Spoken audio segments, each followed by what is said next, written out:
Good Friday evening, and welcome to Memorial Stadium here at the home of the Broken Arrow Tigers. Adam Hildebrandt with you. Steve Spavital will be along here in just a little bit, along with Ryan Wyckoff, as we bring you senior night football here on a beautiful fall evening in Broken Arrow, Oklahoma. The moon is just beginning to rise over the horizon, bathed in kind of this pink dusk sunlight, and it is going to be a beautiful setting for football tonight as Broken Arrow gets set to take on the Norman Tigers. A battle of Tigers this evening.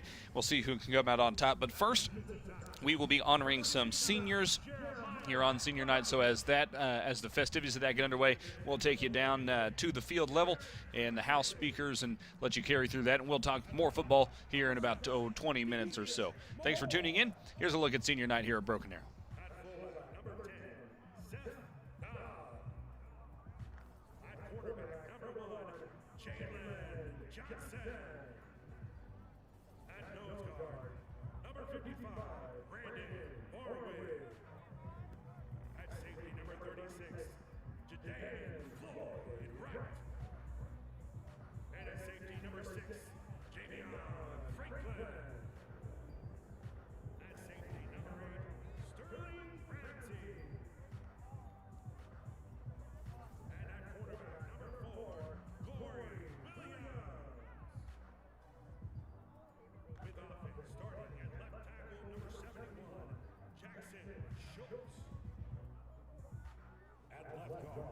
Number 72, Chance Merritt.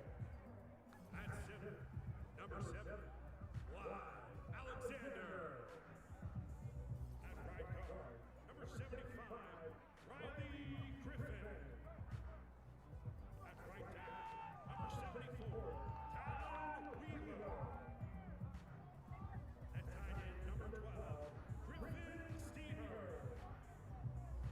At wide receiver, number 9, Spears Jennings. At wide receiver, number 3, Keon Holden. At wide receiver, number 20, Dale Talley. At fullback and punter, number 10, Seth Dodd. At running back, number 5, Orion Hall. At running back, number 2, Sanchez Banks. At kicker, number 43, Mason Garrett. And at quarterback, number 7, Jake Graves. That's your Broken Arrow starting lineup, brought to you by First National Bank of Broken Arrow. And now, fans, it's time for your Broken Arrow Tigers starting lineup, brought to you by First National Bank of Broken Arrow. And now for your defensive starters. At defensive.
Tiger fans, it's now time to meet your 2020-2021 Broken Arrow Tigers senior football players, athletic trainers, and spirit squads.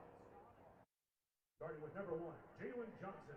Jalen is escorted by his mother Ella Johnson and brother Todd. After high school, Jalen plans to attend college and major in business. Number 2, Sanchez Banks. Sanchez is escorted by his mother Crystal Green and stepfather Dustin Mitchell. Sanchez plans to play football in college, majoring in finance. Number 3, Keon Barnett. Keon is escorted by his mother Natasha Spill, his father Kenny Barnett, brother Caleb, and sister Kamani Barnett and Tamaya Dunbar. Keon plans to attend Oklahoma State University, majoring in mechanical engineering. Number 4, Cameron Bryant. Cameron is escorted by his parents, Carol and Gwen Davison, and Sheena and Gregory. Cameron's future plan is to attend the University of Central Oklahoma, where he will obtain a major in kinesiology and minor in business. Number 4, Corey Williams. Corey is escorted by his mother, Maddie Williams, and Sean Porter, Cameron, and Martina. Corey would like to attend college and play football. Number 7, Lucas Hendrick. Lucas is escorted by his parents, Harry and Graham, and siblings Isaac, Jacoby, and Mahela. Lucas plans to attend college and study medicine. Number 7, Jake Briggs. Jake is escorted by his parents, Matt and Karen, brothers and sisters, Eli, Leah, and Emma. Jake plans to attend college and major in business. Number 8, Ethan Panini. Ethan is escorted by his parents, Chet and Kelly, and brother Chet. After graduation, Ethan plans to attend the University of Oklahoma and major in health and exercise science in hopes of becoming a strength and conditioning coach. Number 10, Seth Dodd. Seth is escorted by his parents, Brandon and Tricia, sisters Brooke and Kate. Seth plans to attend college as a student athlete and pursue a degree in business management or forensic science. Number 11, Drake Howerton. Drake is escorted by his father, Andy Howerton, mother and stepfather, Lori and Rob Taylor. Drake is currently undecided on future plans. His interests are running, eating, and sleeping. Number 11, Darian Moss. Darian is escorted by his mother, Dawn, and brothers James, Trayvon, and Kavion. Darian hopes to play Division I football and major in business. Number 14, Mason Elmore. Mason is escorted by his father, Jonathan Elmore, mother and stepfather, Rachel and John Bickler, and sister Olivia Elmore. Mason plans to attend the University of Tulsa next year and major in business. Number 19, Olivia Stutzman. Olivia is escorted by her parents, Archie Cannon, and sisters Catherine and Rebecca. Olivia would like to play soccer for the University of Oklahoma, majoring in nursing, minor in Spanish and American Sign Language. Number 20, J.L. Dowdy. J.L. is escorted by his parents, J.L. and Vanessa, and siblings Katie, Kayla, and JoJo. J.L. hopes to play college football or basketball while majoring in engineering. Number 20, Jaheem Vaughn. Jaheem is escorted by his parents, Andrew and Sean, and brothers Elijah and Asai. Jaheem hopes to attend LSU and major in mechanical engineering. Number 22, Kobe Hurt. Kobe is escorted by his brother Andrew Hurt and brother Jordan. Kobe would like to play football in college, but is undecided on which school he will attend. Number 22, Lance Young. Lance is escorted by his mother Amy Young and father Mark Young, brother Dakota. Lance plans to attend college to study criminal justice. Number 24, Blake Sorghum. Blake is escorted by his parents, Ian and Christina, and sister Ryan. Blake plans to attend college and major in criminal justice. Number 27, Zachariah McCall. Zach is escorted by his parents, Bruce and his siblings Zach. Zach plans to attend college and major in engineering or computer science. Number 29, Corey Flynn. Corey is escorted by his mother, Heather Flynn, and his father, Will Sanders. Corey hopes to play football, run track, Division I school, continue his education, and beyond that, go into the Army. Number 30, Seth McGuire.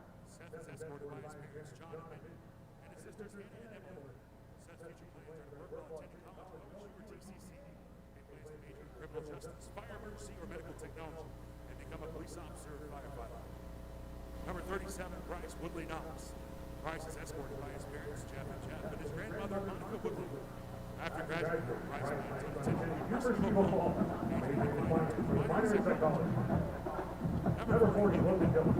Logan is escorted by his mother, Sean Dillon, his father and stepmom, Kevin and Stephanie Dillon, and his sibling, Todd Meyer, and Avery Dillon.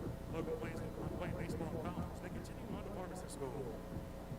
Number 42, Dakota Tomlinson. Dakota is escorted by his parents, Harry and Kristen, and sister Cheyenne. Dakota is undecided on what college he will attend. He would like to major in architectural engineering. Number 43, Mason Garrett. Mason is escorted by his mother, Leanne Garrett, his father, Shannon Garrett,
Jackson plays to study zoology close to home, and later moved to a coastal university studying marine biology. Number 74, Talon Wills. Talon was escorted by his father, Kim. He hopes to play football in college. Number 75, Riley Griffin. Riley is escorted by his parents, David and Angie. Riley planned on attending college and playing football after high school. Number 78, Dawson Matthews. Val is escorted by his parents, Keith and Jennifer, and brothers Luke, James, and DQ. Val plans on attending college for fire science to become a firefighter. Number 83, Noah Higgins. Noah is escorted by his parents, Paul and Aaron, sisters Riley and Alex. Noah hopes to attend the University of Tulsa to study sports and exercise science and obtain his accelerated master's in athletic training. Number 93, Sebastian Bright.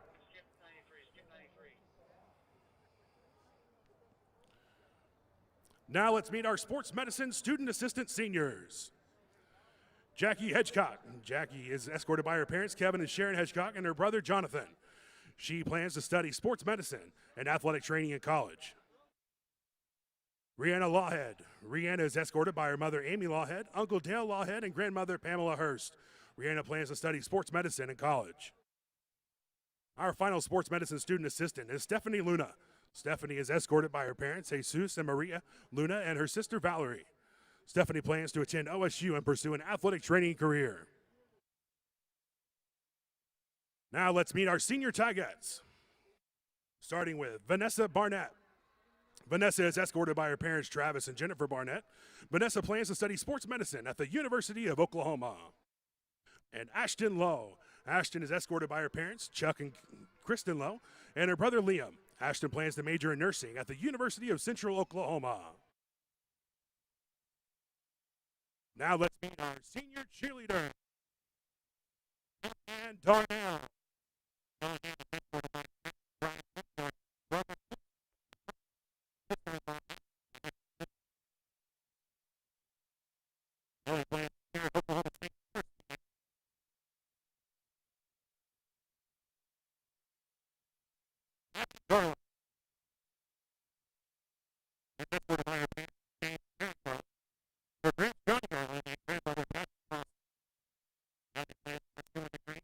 After high school.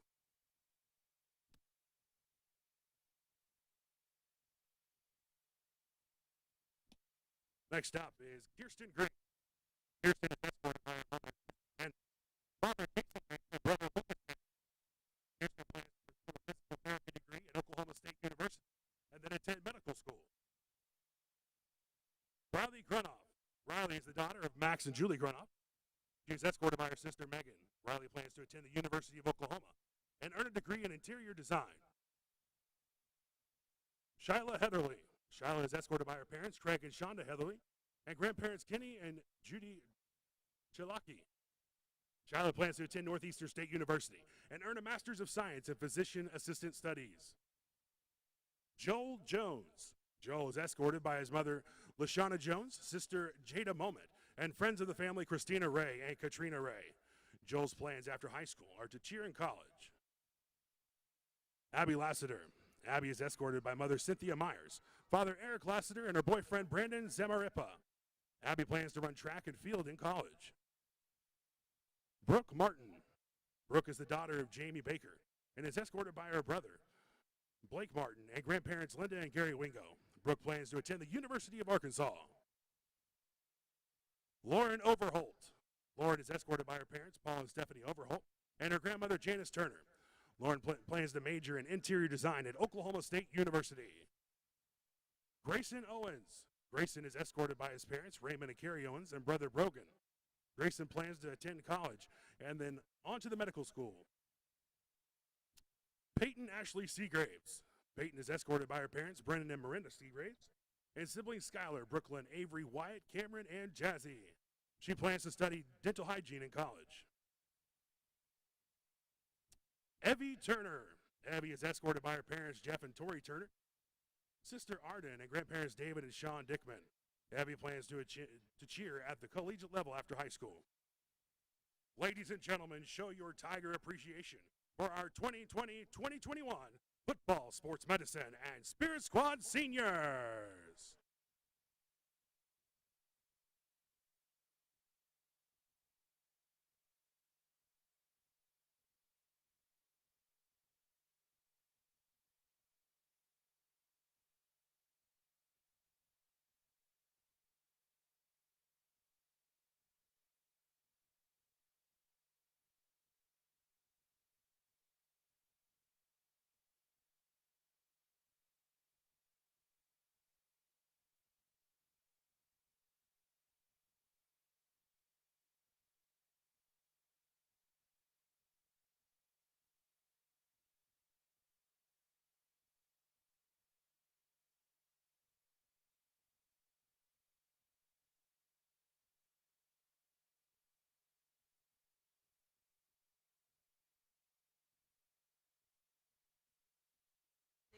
You know they couldn't get work on Labor Day. It ain't that black and white. It has an area that's shaded gray. I'm west side anyway. Even if I left today and stayed away. Some move away to make a way. Not move away cause they afraid. I brought back to the hood. And all you ever did was take away. I pray for patience, but they make me wanna melt they face away. Like I once made them spray, now I can make them put the case away. Been thugging all my life. Can't say I don't deserve to take a break. You'd rather see me catch a case and watch my future fade away.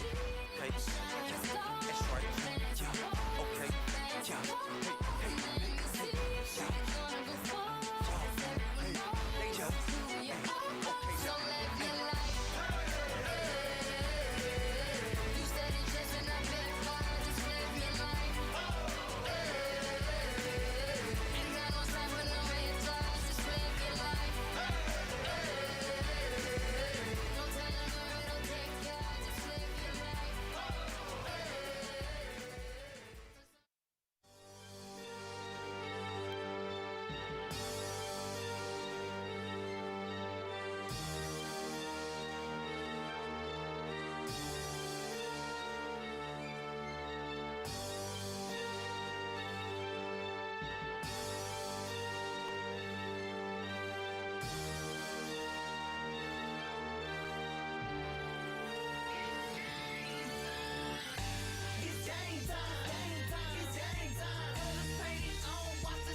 Amazing, my life don't take for granted. I'm far from a beginner. We celebrate doing dinner. She love that I'm independent. I love she independent. Respect them type of women. On the jet, take away the pain. Went from no name, now they know my name. We was ghost, babe.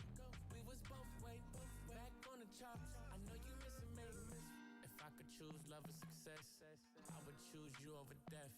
If I could do it all over again, I would choose next. 'Cause I'm the one that made me. Your love made me cold and heartless. Pressure made my diamonds flawless. All the sex I got. Can't let nobody change me. Won't let nobody claim me.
Ladies and gentlemen, at this time we invite you to stand and remove your caps.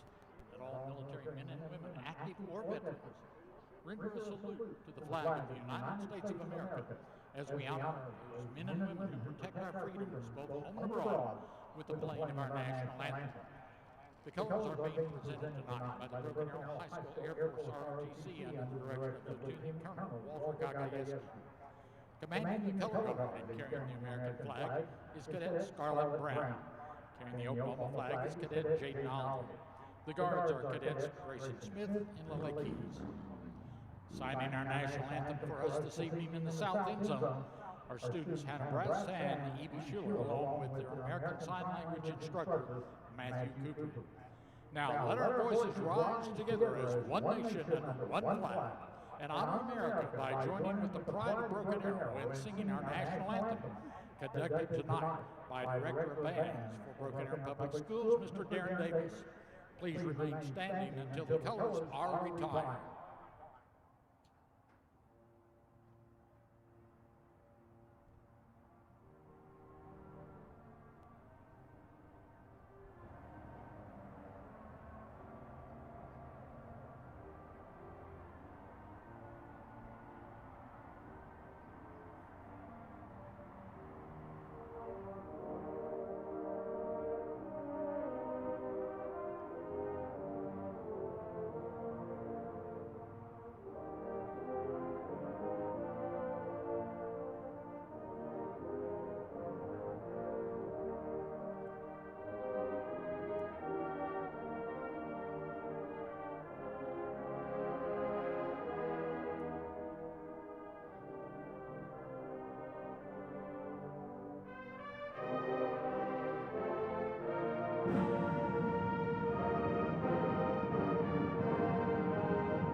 Pride of Broken Arrow with the national anthem, and it's soon time for football here at Broken Arrow High School. Adam Hildebrandt with you here on Arrow Vision this evening.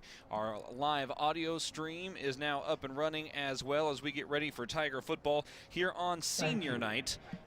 Broken Arrow hosting the Norman High Tigers as well. Let's welcome in Coach Steve Spavital for the first time tonight. Coach, we've been talking about this matchup up here before we went on the air. Broken Arrow certainly would appear on paper to be the team that is most capable of going out there, getting it done tonight. What are some things that you're looking at from this game in terms of Broken Arrow's performance? Well, I think there's a lot of things here. You know, field position is one thing. I'd like to see our special teams continue to be successful. They've been really rolling here for the last few games here and just really impressive. You know, offensively, I think some strategic strikes, working on our timing routes. There's some things that we need to do offensively because statistically, we're very sound offensively. So I think more importantly, we need to work on the things that are going to help us when we get into the playoffs, and you're going to be facing the Jinx, the Unions, the Owassos. When we get into those type games, we're going to have to really be ready in our game. Defensively, we have to we need to start playing really well. We got to quit playing at different levels. We've got to not give up any big plays. We have to communicate a little better. When we do that, we're very sound in what we do, but sometimes you've got to be able to play some defense without blitzing. You got to be able to play fundamental football, and I think we got to get down to that sooner or later here. Yeah, a couple of expansions on that. It's been particular on the defensive side for me, Spav, is that you're looking at a defense that's allowing 49% success on third downs. We'd like to see that number come down a little bit because even though Broken Arrow is a team that runs the football well. That usually leads to controlling the clock. That's not been the case. Absolutely. The opponents have had the lion's share of time of possession so far this year. So, but if you can bring that opponent third down conversion percentage down, that's going to help. And then also one thing that the Tigers have really struggled in terms of defense this year is red zone defense. Absolutely. Once teams get into the red zone, they are highly, highly successful. Yeah. And so you got to find a way. I think I did the math earlier. If you assume that all the extra points were good, opponents are averaging about 5.6 points per trip to the red zone this year. You got to find a way to start to drop that down as well. And you'll win 75% of your games if you can average 3.5 points per game in the red zone. So when you're averaging more than that, their success rate was at one point 92%, I think, and now it's like 85, it's 86. 86. Yeah. That's extremely high. So, statistically, we're in good shape there. We're like 75%. The bright side on that is the Broken Arrow has scored on 12 of their last 13 red zone trips and scored touchdowns on 11 of their last 13 red zone after really struggling in that early on in the year. Right. And that's right. And we were struggling, but we're really efficient right now in the red zone. So that really helps out. But as far as what we've got to do is we've got to really come together defensively and play some good, solid football. It is, Halloween Eve, I guess is what it would be. And so the flag runners are dressed in full costume, it would appear. I think I see that. Peter Pan and maybe Aladdin. A vampire, I think, is going to lead the way for the flag crew out of the tunnel. As you saw a little while ago, the seniors have already been honored this evening in a year that's been just quite goofy, to be honest, and strange. It would be a whale of a year to be a senior in high school doing anything, but in particular playing football. And so some of the team as a whole has missed one game due to coronavirus this year. Some of the seniors have missed games as individuals due to contact tracing and what have you. So it will be good to see as many of those guys as possible get out on the field and play their final scheduled home game. We would be able to say with confidence that there's going to be a home game for the Tigers in the playoffs. Correct. But the playoffs are so goofy this year. I know. I don't know how it works. That. If I'm reading it right, if we just go out and do what we need to do these last few games, which we should, it's like I think we get more the first round. I could be wrong. We got some clarification from Coach Alexander from that on Inside Tiger Football this week, which was each district got to vote with how they wanted to seed their side of the bracket come playoff time. And Broken Arrow's district, I think it's the athletic directors and coaches all got a vote, and they voted that pure district wins will seed the district playoffs. So if, let's say, Broken Arrow, heaven forbid, next week's game get canceled because of coronavirus, that should be a win that wouldn't get counted in the win column for the Tigers, and so that could theoretically hurt them in seeding. So it's all kind of goofy. It really is. Because anything can change. Now, the nice thing is we're getting down towards the end of the season where that's a little bit less affected. But if I'm reading it wrong, I mean, it looks like we've got Jinx and Owasso on the other side of the bracket and us and Union on this side. So, I could be totally wrong, but I'm just because it's so messed up. I don't know how it works now. And it changes about once every 3 weeks. Right. So and it can change. It can change to that tonight. So absolutely. Well, we've got Broken Arrow and Norman coming your way shortly. The Tigers and the Tigers. Broken Arrow 4-3 overall on the season, and 2-2 now in district play, coming off of a loss in a very back-and-forth game at Edmond Santa Fe. Neither team led by more than a touchdown in that game. Right. Santa Fe has some real talent on their squad, and in back-to-back weeks now, Spav, we've seen a Broken Arrow really have to battle down to the end of both games. They have not been able to take a series or even a play off mentally in the last couple of games, and so we'll see. That seems important because it's going to be the exact same way when you get in the playoffs. So you're going to have to learn how to do that. It just seemed a lot of it is just consistency. Offensively, statistically, we're wonderful on offense, but then what's happening is, this particular drive, it seems like nothing clicks, or we're not doing what we need to be doing, or we're not doing what we were doing successfully. And so, they're getting a 3 and out, or they were getting a stoppage, and that's really hurting us at times. and defensively we're very inconsistent at times as well. Norman won the toss and deferred to the second half. Broken Arrow will be receiving in the south end zone and moving right to left on your computer screen. The Tigers in the home black jerseys, white pants, black helmets with the Tiger scratch marks on either side and shiny gold of the black helmets.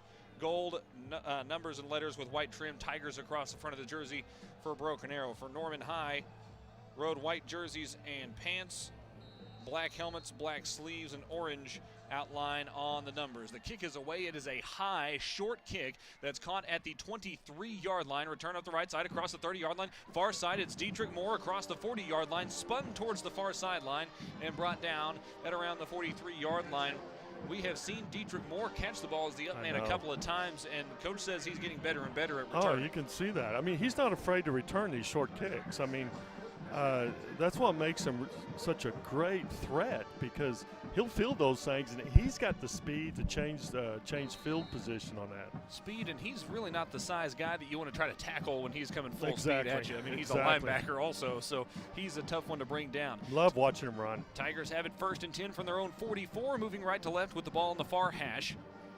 Stever moves from the left to the right side of the formation to create trips to the boundary in the pistol set. Raines takes the snap, handoff far side. Marion Horn around the edge across midfield to the 45 of Norman. A flag is down, and Horn stuck his foot on the sideline over on the far side. As it stands, it's a gain of 11. However, we may see a flag against Broken Arrow. We'll have to see who exactly committed this penalty here.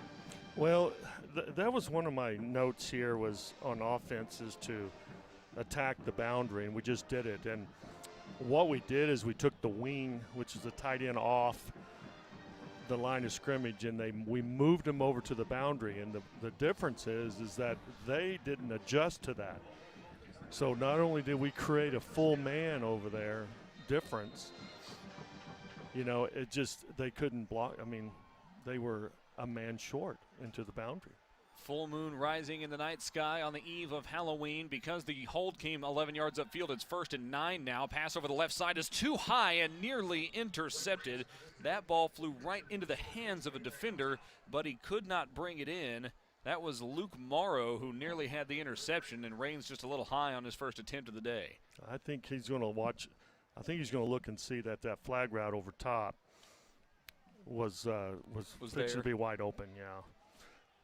If he could just hang on the ball a little bit more, but that's hearsay there. It was good protection up front from an offensive line that's been banged up over the last couple of weeks. We'll get to the starters up front in just a moment. We're shortening our splits here. 2 receivers left, 1 right. Tight end right now, motion from Keon Barnett. They fake the handoff, instead give it to Horn up the middle. Got a little bit of a hole, spins away from a tackler, and he's brought down for a gain of about 9 yards. He'll be about a yard short of the first down, so give him 8 on the play, bringing up 3rd down and 1. And Spav, that's part of the reason you can feel comfortable throwing it on first down, knowing that even if you throw an incompletion, you can run it and stay ahead of the chains. Exactly, and Coach Wilson is doing some things different right now. He's creating a lot of smoke and mirrors right now, which I like. Sanchez Banks into the game for the first time on senior night. He scored his 20th career touchdown at Santa Fe last week. He's in the game on 3rd and 1 for Broken Arrow from the Norman 42-yard line. Pistol set, 1 tight end to either side, a receiver split out either direction as well. And Banks right behind Raines, the senior quarterback. 3rd down and 1. Here's the snap. Handoff Banks left side. Big hole across the 45, around the edge to the 40, and hit at the 33-yard line. Ushered out of bounds there. It was Luke Morrow on the tackle, but a very solid gain for Sanchez Banks on his first carry of his senior night. Love the formation. He's running what we used to call an ace formation, which is 2 tight ends and 2 wide receivers. But what he did is he put the wide receivers on the line of scrimmage and the tight ends off the line of scrimmage. This way he can motion them over and create different, unbalance the line in situation. 10:41 to go first quarter. We're scoreless. 2 receivers split out wide, including Keon Barnett, who's back in the game. Shotgun set this time with Horn to the left of Raines. Here's the snap on 1st and 10. Quick pass left side. Caught by J.L. Talley. Makes one man miss. Sits inside of a defender and is wrapped up, brought down inside the 20-yard line. A gain of about 14 yards and a first down. J.L. Talley, his first reception of the night. He's coming off of a solid game at Santa Fe last week. One of his best performances of the year. Absolutely. And I tell you what was impressive with that is just the yards after catch. It was a 4-yard catch and he gains 10. after the catch. That's perfect when you have a hitch route like that into the boundary. More on J.L. Talley in a moment. One receiver to either side. It's Talley split right. Here's the snap. They hand it off. Horn left side. Initially bottled up, but able to shoot up a gap. And gains about 4 yards down to the 15-yard line. It'll bring up second down and about 6. And Spav, we were talking with Coach Alexander about J.L. Talley, who joined us on Inside Tiger Football on Wednesday. He had to leave after his interview to go to a leadership conference, but he talked very highly about the kind of character that he is, the leader in the locker room. In fact, he was promoted after week 5 to a team captain. That's awesome. That's awesome. You just love to hear things like that. Talley split right. Robert Spears-Jennings left. Banks it running back to the left of Raines. Here's the snap. Want to throw it to Talley up the far side. He's got his man beat, and it is incomplete. A pretty good pass, but good coverage. Even though Talley had a step on his defender, the defender was able to get a hand up there and I think kind of deflect it away or perhaps break up the screened vision. It at least, yeah. Made it difficult, but it was a pretty good pass. I think you need to put a little more air on the ball, and if you can drop a little more air on the ball, that would just be a lot more effective. Especially with Talley, who's listed at 6'5", 182, and then you got R.J. Spears-Jennings on the other side, who's 6'3", so that height is really their strength. Yeah. Trips right to the wide side of the field on 3rd down and 6. Tight end left to the boundary. Now the tight end motions left to right. Unbalanced. Horn in the backfield. Here's the snap. They hand it off to Horn. Stretch play right side. Tons of room inside the 10-yard line. Bouncing it outside. Inside the 5. Touchdown Tigers. They go up 6-0 with 9:35 to go here in the first quarter. What a formation, too. You know, you had the trips with the tight end backside, but the backside tight end was off the line of scrimmage, and he motions over, and you mentioned, and it's unbalanced. You mentioned early in that drive creating the extra man. Yeah. The defense didn't shift when Stieber shifted, and so, boom, you got a guy at the point of the attack. Well, they got a rolled-up corner covering a tackle. That's the point-after attempt is up, and it is good. Let's go down to the sideline and welcome in Ryan Wyckoff to this evening's broadcast. Ryan? Yeah, you know, I didn't actually get a good look because it was on the far side of the field, that last play, but I'll tell you something else besides height that I've been seeing is some really physical play by the wide receivers. I know that Coach A prides his team and his wide receivers on being physical and blocking as well as catching, but I've already seen Robert Spears-Jennings put a cornerback on the ground already tonight, so it looks like those wide receivers are going to be physical tonight. You know, that the running joke kind of is that receivers don't like to block, but frankly, the good ones do. Yes. And it is a lot of fun because those defensive backs, those corners, if you're on an outside guy, are kind of have to behave as if you are running around in front of them, so you can a little bit set them up to really hit them hard and have a little fun in that way. 9:35 to go here in the first quarter. The Tigers already out to a 7-0 lead and an excellent drive to start the game off. The Tigers are averaging more than 10 yards a carry as a team right now. Yeah. Well, I believe per play we're averaging 9.6 to begin with, and that's awesome. That's incredible. And when you can average more per play, whether it's pass or run, than your opponent, that efficiency battle, you win that efficiency battle, you're going to win like 83% of your games. And the average on the year for the Tigers so far per play is 6.9 yards per play. So they've been pretty solid in that category over the course of this year. Mason Garrett is back to kick this ball off, standing at the ball is teed up at the 40-yard line. The flag is laying pretty still at this point. It is Morrow and Bray back to receive. Bray, an Oklahoma State commit. The kick is away, and it's caught at the 8-yard line coming up the far side. That's Morrow, I believe, across the 25 and knocked sideways at the 29-yard line or so. They may give him the 30. So decent starting field position for Norman High on this first drive of the game. Again, Norman 2-4 on the year, Broken Arrow 4-3, and the Tigers looking to get a win on senior night and pick up their 5th win of the season here at home. Absolutely. And that's a good start. It was a good start having a nice, impressive drive offensively to score. We didn't do anything fancy. We just did things really well. And I just enjoyed watching that series. Tyus McClarty is the quarterback and the do-it-all man for this Norman offense. He has carried the ball for 838 yards at the quarterback position this year and thrown it for 893. Tries a pass to the far side, but it wasn't set up. I don't know. No, it was a bad snap. Bad snap. Okay, I was going to say I was looking down, and by the time I looked up, the play was broken. I saw the screen set up over there. Let's go down to Ryan Wyckoff. Yeah, on that play, that ball actually, when the defender dove at, think he actually got a piece of it, and it was fumbled for a second, and the quarterback recovered. But I never saw an actual pass. It was more of a, I think he may have been setting a pass, but fumble actually on that play. Second down and 16 and a half now as the ball's back inside the 24-yard line. McClarty takes the snap, running it himself over the left side, gets around the edge and back towards the original line of scrimmage before he is sent out of bounds. A gain of about 6 on the play. It brings up 3rd down and 11. And here's a chance. We talked about 3rd down efficiency for the Tiger defense. A big chance here to get off on the right foot with 3rd down and long here for Norman. Well, yeah, and what makes it pretty good for us is we're going to have all the 11 guys standing up, I think. No, we're just going to put 3 down.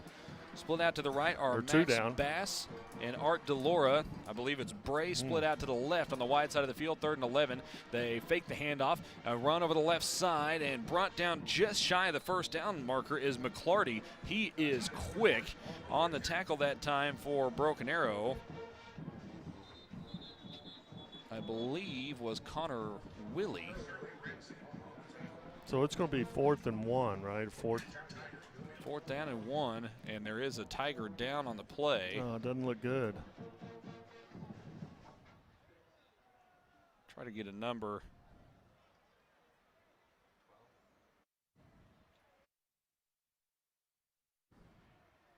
In any case, it'll be 4th down and less than a yard for Norman. They very nearly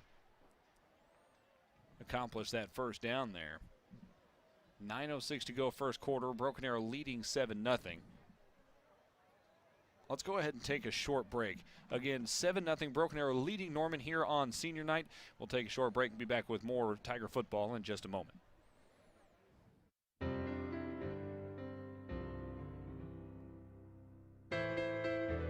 Just a reminder, there will come a time when they can no longer share a bedroom.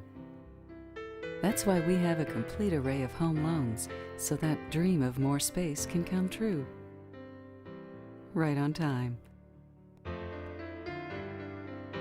First National Bank of Broken Arrow.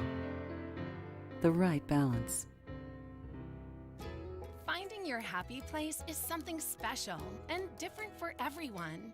You probably already know where to find yours, and TTCU Federal Credit Union can help you get there. Talk with our team. We'll give you the tools to build the financial future you want. So wherever your happy place finds you, TTCU will meet you there. TTCU Federal Credit Union. Life is better in balance.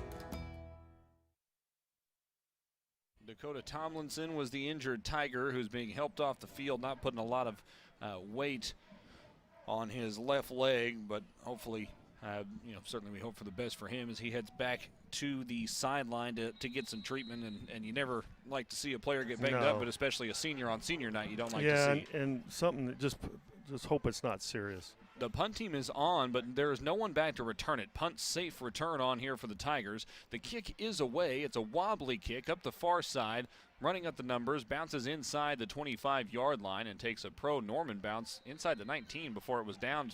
Before it had quit rolling. That was right. That was a good odd, punt. but a good punt puts the Tigers, Broken Arrow that is, inside its own well. They mark it right at the 20-yard line to start this drive. 8:45 to go in the first quarter. Broken Arrow already leading 7-0, and already we've seen the offense put together a very solid drive running the football, and now a 3-and-out produced by the defense. It's a pretty ideal start. Absolutely. That's what you need.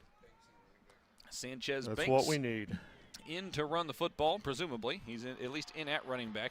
2 receivers split left, 1 right on 1st down and 10 for Broken Arrow. Tight end left in the formation as well. Here's the snap. Raines is going to throw it. Dropping back under pressure. Scrambles over the right side. A flag down in the backfield as Raines scampers out of bounds for a loss of a yard or 2. But it would appear that might be coming back anyway with the hold in the backfield. Yeah, it looks like where the flag was, it was a holding. They had a guy came clean, and we just basically grabbed him. Which is what happens sometimes, when you have. Indeed, that is called against the offense. Excuse me. Well, it was against the offense, but the penalty is declined. So they take the 3-yard loss and the loss of down as opposed to I believe that's a spot foul, so that would have been essentially a 12-yard penalty because it would have been half the distance from the 12-yard line where the flag I see. was. Yeah, right. I didn't think about that. That's right. I'm surprised they didn't go ahead and move him back, even though they would have given Broken Arrow the down back. 2nd down and 13 now. Snap, handoff. Sanchez banks right side through the hole, hit hard at the 24-yard line and knocked down there. That was a pretty good collision, but it's a gain of about 6 yards, and it brings up 3rd down and 6 for Broken Arrow. Yeah, that's, these you can convert. The way we're playing, we can convert these pretty easily, these 3rd and 5s. Tigers. I like the way we're running the ball right now. We're able to run the ball on the perimeter very well. Broken Arrow 2 for 2 on 3rd down so far today in terms of conversions. 2 receivers to either side. They want to throw it. Raines is pressured, somehow spins out of the tackle. Now he's stripped to the football at the 15-yard line, and there's a pile up for it back at the Broken Arrow 15, and it is Norman football. Norman has taken over inside the Broken Arrow red zone. Right on the 15. Raines made an excellent play to avoid the initial sack, but a different defender than the initial one chased him down from behind and knocked the ball free, and then Norman dove on the football. It's 1st and 10 Norman from the Broken Arrow 15-yard line.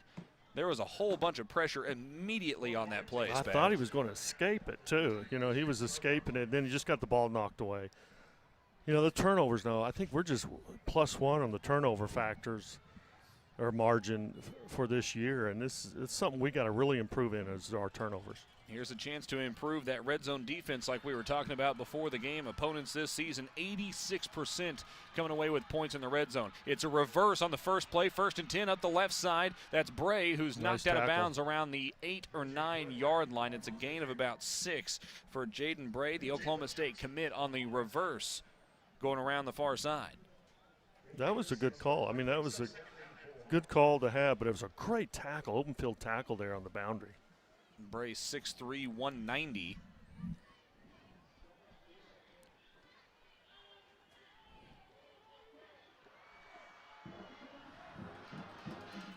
Second down and 4 coming up from the Tiger 9-yard line. Here's the snap.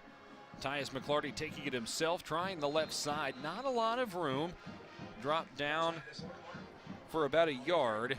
Seth Dodd leading the way on the tackle for the Tiger defense. That's good defense. 3rd down and 3 coming up. It's interesting what Norman's doing. They're getting 2 backs in the backfield now and gun. And that's kind of like running the eye when you're underneath. You balance the formation. So when you balance it, that quarterback's going to run the football. So now he has either way to run it. So it's just like you get to the line of scrimmage and you just go, okay, I want to run this way or that way, wherever the invitation allows you to go. Julius McVeigh is in at defensive line. Here's the snap. A pass attempt. He's hit in the backfield, spun around, and now a whole host of Tigers usher him to the ground back around the 22-yard line. Now his forward progress will be further up around the 17-yard line or so, but a big sack for the Tiger defense pushes Norman way back. Let's go down to the sidelines. Ryan. It was definitely awesome that sack occurred. I'll tell you, Corey Williams was one-on-one with Bray, and there was about a 4-inch or 5-inch height difference over here on the near sideline. They had to get the pressure. Great pressure, though. Great pressure. To avoid them throwing that out there. 6.5 to go in the first quarter. Broken Arrow leads 7-0. And on 4th down and 13, the offense is still on the field here for Norman. 2 running backs in the game. McClarty takes a snap, wants to throw right, lobbing it over the right side, double covered, and it is intercepted potentially. He may have been out of bounds. Indeed he was, but either way, that's a turnover on downs, and the Tigers will get the football back.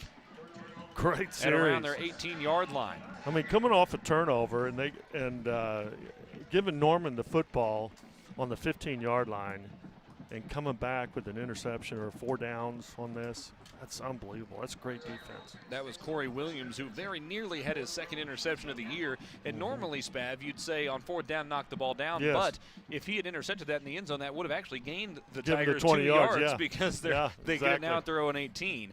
1st and 10, Broken Arrow from its own 18-yard line. An excellent job by the defense after the short change to keep points off the board. Here's the snap. Hand up to Keon Barnett on the jet sweep. He's got some room across the 20-yard line to the 25. Steps inside a defender at the 30, pushing his way forward to the 37-yard line. A big gain on 1st down. Give him 19 yards on Keon Barnett's first carry of the game.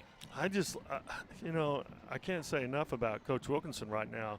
his formation, he's just dictating the game to Norman. And that's what you want to do. He's keeping him so off balance that he's creating situations to where we have a lot more people at the point of attack. We are not seeing the Norman defense move around and adjust very much to the motion in these formations. 2 receivers right, 2 tight ends in the game in an ace set. Both receivers to the wide side of the field. Here's the snap, 1st and 10. Handoff, Sanchez Banks trying to find the corner on the far side. Tried to juke a man and is brought down, flung down towards the far sideline after a gain of about 2 or 3 yards. The defender made an excellent tackle in space there on the very speedy Sanchez Banks. That was a nice tackle, and that's tough to do on Banks. But, you know, they have a big defensive line there, and they're coming off the ball very quickly. And we're controlling them. But when we get into our pass protections, we're having a little bit of difficulty in that. Trenton Byington, 5'10", 275. The nose guard in there is Marion Horn back in at tailback. 2nd down and 7 here. They hand it off to Horn, trying the left side. He's hit at the line of scrimmage and then brought down for about a 2-yard loss. He was actually hit about 3 yards deep in the backfield. And he broke that first tackle but got spun around. Got spun with the arm, yeah. And the next defender, that allowed that next defender to get to him. So 3rd down and 8 coming up now from the 38-yard line for Broken Arrow. You know, we just need to keep attacking the perimeter like we have been because we're outnumbering them at the point of attack. This is going to be interesting. 3rd and long. I think you're saying, okay, we're going to throw the football. I could be wrong because we can run it very effectively. 3 receivers are split right on 3rd down and 8, including Stieber, who now motions into the formation as a tight end. Horn to the right of the quarterback. They're going to throw it. Raines under pressure immediately and hit and sacked from behind. C.J. McClendon came off the near edge and got straight to the quarterback for a big loss, and the Tigers now face 4th down from their own 29-yard line. Yeah. Boy, we've got to tidy up our pass protections because, you know, that young man can throw the football. We've seen that.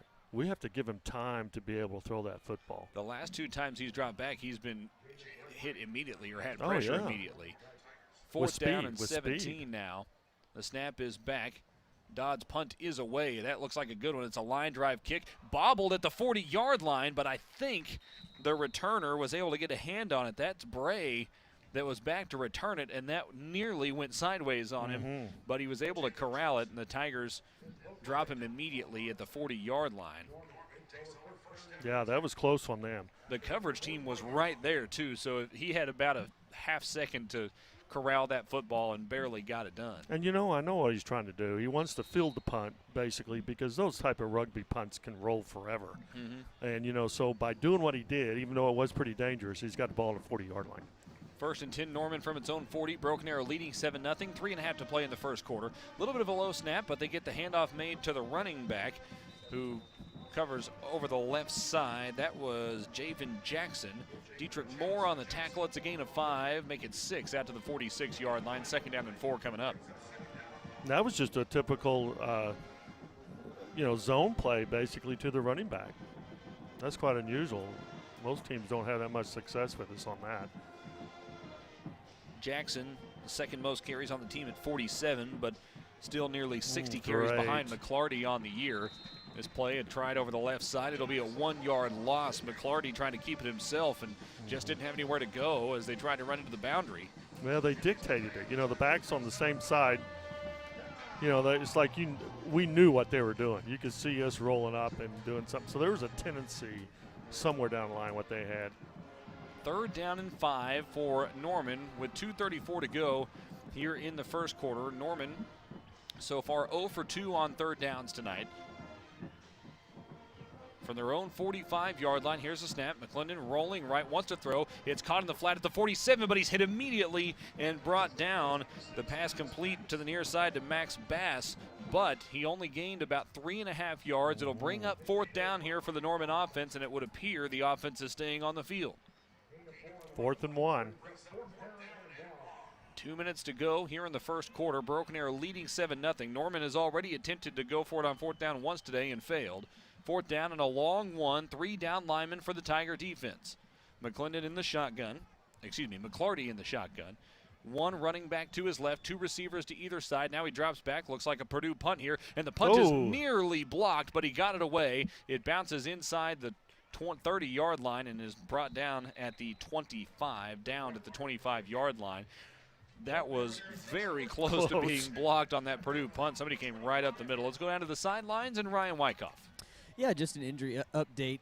Looks like Dakota Tomlinson's walking around right now. Got retaped up, looks like on his ankle or something. So I don't know if we'll see him on this series, but we may see him here in the next couple series. So it looks like nothing serious. That's certainly an encouraging sign, because when he went down, boy, it didn't look good, did it? It did not. It took him a while to get up. And anytime a player goes down, especially in the lower body, they'll go and check that knee, and that always makes you nervous. But I know. That sounds like a positive report, certainly, even though we're not doctors, nor did we play one or stay at a Holiday Inn Express last night. Handoff to Marion Horn on the left side. He gains about 2 yards out to the 27-yard line. Coach, that's about as little room as we've seen a running back have for Broken Arrow in this game so far. I know. And that we're tempo. Going some tempo here. Trips right with the tight end of the formation. Here's the snap on 2nd down and 8. Pass over the left side. It's caught by Spears Jennings outside the 40-yard line. He kind of understepped the defender. And was flung forward out of bounds at the 46. That'll be a first down, and the Tigers move the chains. Broken Arrow leading 7-0 with 1:14 to go in the first quarter, and approaching midfield here. Tigers scored on their first possession, but have been stymied on the last 2. And that pass right there is just our bread and butter. I just love that pass. Just run a little comeback route in the boundary. Because you have to respect Spears Jennings' ability to go downfield, exactly, which is what makes that play successful. Horn gets the handoff, Look stretch play right push. side. Good cutback. He's hit at the 50-yard line and brought down. They'll mark him right at midfield, maybe just a shade on the Norman side of the 50. 2nd down and about 6 yards coming up. What a push. Did you see the push of our offensive line? That was awesome. Part of the reason that Horn couldn't find a clear cutback lane was they had just kind of washed everybody I know. over to that other side. I know. 7-0 Broken Arrow, 45 seconds to go in the first quarter. Reigns with 2 receivers left, 1 right. Sanchez Banks into the game. They motion Barnett, hand it off to Banks up the middle, runs over a defender, and then is brought down by his ankle at the 45-yard line of the Norman Tigers. It'll be 3rd down and 1. Yeah, well, they'll be handing the ball off here in just a minute on that smoke and mirror type stuff. I love it. That was C.J. McClendon that made the tackle even after getting hit pretty hard by Banks. Here's the snap on 3rd and 1. Stretch play left side. Banks around the corner. He's got the first down inside the 45. Popped out of bounds at around the 41. And with 10 seconds to go in the first, the Tigers move the chains again. Now 1st and 10 from the Norman 41-yard line. This is a great series right now. I just love the way he's mixing things up. And that's my point. Is previously we were really dictating to them offensively, and we're doing it again right now. A close formation to the near side. Now Horn rotates to the far side of the field with the ball in the left hash. Spears Jennings now motions left to right across the formation. So 2 receivers on the wide side of the field. Ace pistol set with Horn in at tailback. They hand it off. Marion Horn right side. Steps inside of a defender across the 40-yard line. Looking for a cutback lane. Couldn't really find one. He's brought down for a gain of 6 or so inside the 35, but there's a flag down on the play. Looks like holding again. That was around the line of scrimmage. So I'd say there's a good chance. We're doing so well here. We've got to control these penalties. Now these are just overly aggressive type penalties. That wasn't just your typical holding. That was just you're mauling them, and sometimes you got to let up a little bit on some of that. Second holding penalty against the Tigers. 4 seconds to go. They wind the clock, and that will end the first quarter, with Broken Arrow leading Norman 7-0 here at home, and the ball on the 50-yard line. So we'll take a break. Everyone will essentially come back to the same part of the field. They'll just flip sides of the football, and then the Tigers will go left to right when we return in just a moment. Broken Arrow leading 7-0 over Norman. You are tuned in to Broken Arrow football on Arrow Vision. Recently, you've had to put your life on hold, and we're with you in this. At Ascension St. John, we're now open for appointments, and we are fully prepared for your safety in our care. As we open our doors again, our doctors, nurses, and care teams will continue to wear personal protective equipment. we've taken even more steps to clean and stringently disinfect all areas. We will maintain distancing in our waiting rooms and will continue to limit visitors. And we will still screen all staff to protect their health and yours. Our emergency rooms are here 24/7. Please do not delay care. We're still delivering babies and performing surgeries. And we're open for your appointments, from specialists and surgical care to routine care and health screenings. Ask us about virtual visits.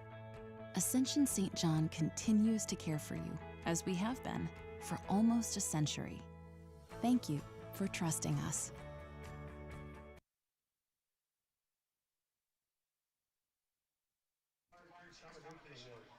7-0 Broken Arrow. After 1 quarter of play, the Tiger offense has the ball at midfield when we return to action here. And so far, the Tiger run game has been very good. Marion Horn, 7 carries for 46 yards. Sanchez Banks, 6 for 37. Keon Barnett, 1 rush for 18 yards. And Jake Raines has been sacked a few times, which is kind of dropping the team just overall. Seems the protections, we're having difficulty with our protections, it seems like. But our run game, the run block has been excellent. Solid. And it seems, I'm not a defensive genius by any stretch of the imagination, but it seems like some of the blitzes on those pass plays have come from odd places. Right. A corner blitz got him one time, so Right. they've been a little exotic in terms of their it's like their no pass rhyme or blitzes. reason. 1st and 19 after a holding penalty has set the Tigers back. From midfield, now moving left to right, leading 7-0. They hand it off to Horn. He's got the edge across the 45, spins inside of a man, and he's got room to work to the 30, inside the 20, trying to avoid a defender. He's tripped up from behind and brought down at the 5-yard line. You don't see a lot of guys that catch Marion Horn from behind, but another very good run for Horn, and the Tigers have 1st and goal from the 5-yard line. Impressive. I love it when we attack the boundary like that off-tackle boundary play. I mean, you could see it. Once he handed the ball off, you could just see the yardage that he's going to make on that. And then the young man made some great moves in there. Defender kind of reminded me of DK Metcalf from the Seahawks last week, running that guy down on that interception, which was an impressive play. We have Sanchez Banks in at Wildcat here. Raines split out to the left side, and a timeout was called by whom? Broken Arrow. So the Tigers got out there in the Wildcat formation and then didn't like what they saw. So somebody either wasn't lined up quite right, or the defense maybe was something they weren't expecting. So it'll be 1st and goal from the 5-yard line. Broken Arrow already leading 7-0. 11:36 to go here in the 2nd quarter. Marion Horn now up to 91 yards in the game already and a touchdown, averaging 11 yards a pop. And we've seen him, Spav, line up in the slot quite a bit recently. He's been close to running and catching for more than 100 yards in each of the last couple of games. I know, I love it too. Really showing off his versatility as of late. But that was another play, just a stretch play on the right side. The edge was set well by the offensive line, so he didn't encounter anybody until he was 10 yards up the field, and then he makes 2 guys miss with 1 spin move, and that's the danger that he provides. I loved it. I tell you, he's such a threat, you know, especially when he's in space, but just receiving, you know, catching the football. You know, he's been involved in the passing game. He's, you know, I think he needs to be involved more, you know, personally. But because he's such a threat. And just running the ball like we're doing. We're so effective running the ball in the boundary. And most teams don't line up properly in the boundary. And obviously we see that. And we have so much success with it. Even with the timeout, we'll still have a Wildcat formation here. Sanchez Banks standing 6 yards deep in the backfield to catch the football.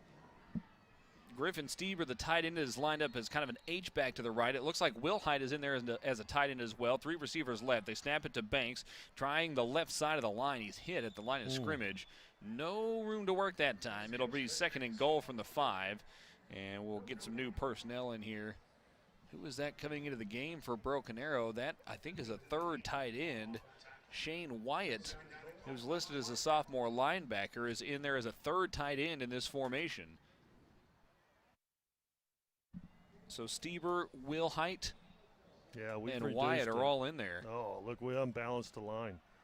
Bunch right. All three tight ends on the right side of the formation. Wow. R.J. Spears Jennings split close to the formation on the left side. They hand it off to Banks straight up the middle, plunging forward, and he's just short, just inside the 1 yard line. It brings up 3rd down and goal from Broken Arrow, and I would imagine we'll see something similar here from the Tigers.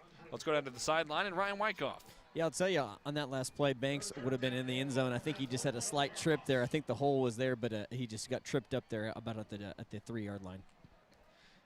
Ryan, our eyes on the sidelines, he's just about 2 yards off the line of scrimmage here, standing at the 3 yard line. The ball on the near hash, moving left to right. They hand it off to Banks at the middle, and he powers his way into the end zone. Touchdown, Broken Arrow. Sanchez Banks, the senior, with the score. And Broken Arrow now leads 13-0 with 10:22 to go in the second quarter. Well, it's a very effective play. When you get all your tight ends in there and you're unbalancing the formation, what's happening is the defense has to basically move a man over. They have to shift over and line up differently. By doing that, they're creating the bubble of the defense right on that zone up the middle there. Snap back, ball down. The kick is on the way, and the kick is good. Broken Arrow leads it 14-0 with 10:22 to go here in the second quarter as the Flags come sprinting in onto the field yet again. Oh, Spider-Man has joined the fray with the flag runners at this point, avoiding the officials as they make their lap around the south side of the football field. We've got Dracula, Spider-Man, Peter Pan. I think that's a nun. Yeah. Holding the E. I don't know. That guy looks like a guy in civvies. I don't know that he's in costume. Yeah. I'm trying to think. I don't know that we did, as an experienced high school flag runner, I don't think we did costumes at any point that I remember. No. 10:22 to go in the second quarter. Let's go down to Ryan Wyckoff. Ryan, if you were to pick a Halloween costume for this year, what would it be? Oh gosh, I'm glad I'm out of Halloween costumes. My son is a Dalmatian this year, and my niece is Cruella de Vil. Oh, but nice. I will tell you the highlight down here of the costumes really that I think you really missed was the Joker from The Dark Knight in the nurse's costume. Very well played. I think he carried an original flag out, but didn't get on the last one. And I think the front guy may have been a James Bond maybe or something. There was a guy in a tux on the last one, or a bow tie. So I don't want to. Those flags are kind of heavy. That seems challenging to run one of those in a tux. I don't feel like that. I feel like that would be tough. 10:22 to go in the second quarter. The kick is away from Mason Garrett, and it's caught back at the 4-yard line. Good coverage. Trying to return left to right across the 10-yard line, tripped up and then knocked down at the 18-yard line. Luke Morrow on the return for a second consecutive return. And they put Morrow and Bray back there to return it, and considering Bray's Division I commit, the Tigers have smartly kicked it away from him both times. 14-0 Broken Arrow leads, 10:15 to go in the first half, and Norman will start from its own 18 this time. Well, my little grandson is the motivational speaker. Oh, Foley. Oh, Farley. yeah, Chris Farley's. Matt Foley. Matt Foley. Yep. It's awesome. That's fantastic. Pistol set, a half diamond here. They hand it off great. over the near Great side. leverage. He's hit in the backfield and dropped for a loss. Trying his luck around the near side was Javen Jackson, and he's brought down pretty immediately by Dakota Tomlinson, who's back into the game. That's what we like to see. He did a great job keeping leverage there because, we're blitzing from the outside edge, and he forced him right back, and he just kept his outside leverage there and just made a spectacular play.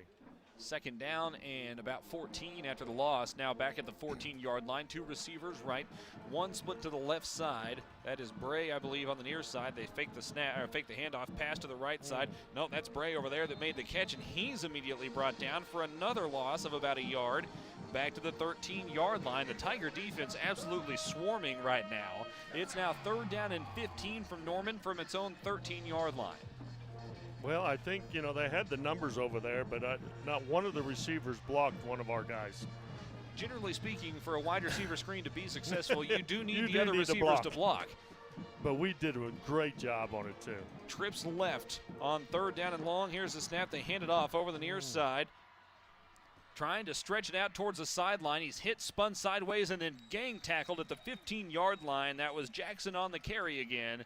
And the pursuit across the field that time was very good from the Tiger defense. It'll be 4th down and 13 from the 15-yard line, and Norman will have to punt. Great pursuit. When the opponent stretches the ball from the far hash to the near sideline, that's what, 40 yards or so? And that's what football, eight that's guys what, were there to make the tackle? And that's what defensive football is all about, is always create the inside leverage on the perimeter. You create inside leverage, and it makes them go out further. Then the next guy, safety or whatever, creates an inside leverage, and you keep bouncing and forcing the guy to the sideline. Here's the snap. The punt is away. It's a wobbly kick that's hanging up, hits at the 45-yard line, and bounces out of bounds on the near side. We have a flag coming in, and I think that's going to be a block in the back. The ball bounced straight sideways, and it would be in Norman territory, but if that is a block in the back, that'll be 15 yards in the wrong direction for Broken Arrow. Oh, we had good field position, too. Yeah. Indeed, it was a block in the back. So that'll back BA up into its own territory right around the 38-yard line or so. 8:07 to go before halftime. Broken Arrow leads at 14-0. And the ball is marked right on the 40-yard line. So still good field position. Yeah, we just need to clean it up a little bit as far as these penalties are concerned. It's the 3rd penalty for now 41 yards in the game. 1st and 10 from the 40. Here's the snap. Handoff right side, Marion Horn. Perfect. Good hole. Now closed up a little bit. Check that it was Sanchez Banks. Banks lowers his shoulder and gets 6 yards out to the 46-yard line, bringing up 2nd down and 4. Well, he did a good job sticking it to the inside. The perimeter was pretty much overloaded, so he stuck it back in there, but he got 6 yards. That's awesome. That's excellent. That's great 1st down efficiency. The Tigers on 1st down so far today are averaging 8.5 yards per play. That's going to do you a lot of good over the course of a game because it keeps you ahead of the chains. Here's the snap. Handoff Sanchez Banks through some motion, pushing his way forward into Norman territory. That'll be 1st down yardage down to around the 48-yard line. He hit the blob of humanity around the 48 for Broken Arrow and just shoved it forward. Oh, that's a good block. Who was that? 74. That was Talon Wheeler, the senior right tackle, who was just playing with his man, pushing him down the field in that formation there. Well, you know, with that smoke and mirror formation, what I mean by the smoke and mirror is they're having a wide receiver come over top, like we can have a zip-type sweep with him and then have the handoff. When you have all those different things working at once. 2 receivers and a tight end left, but the flag flies. We got a false start. I think it might have been against a receiver. That was the line judge on the far side that threw that flag. So another 5-yard penalty backs the Tigers up. And it's 1st and 10 now from, again, Broken Arrow's 47. That's a 2nd time a penalty on this drive has taken the Tigers back into their own territory. 2 receivers left, a tight end left.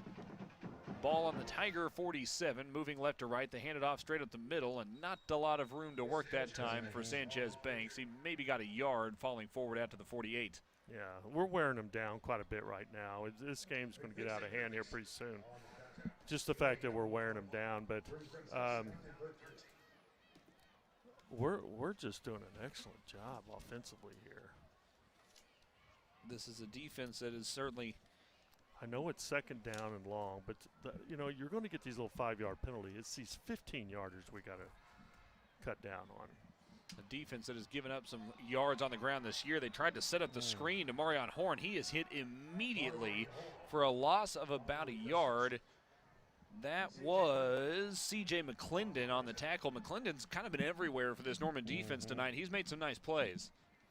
Screens are hard to work unless you're being very successful with the vertical game.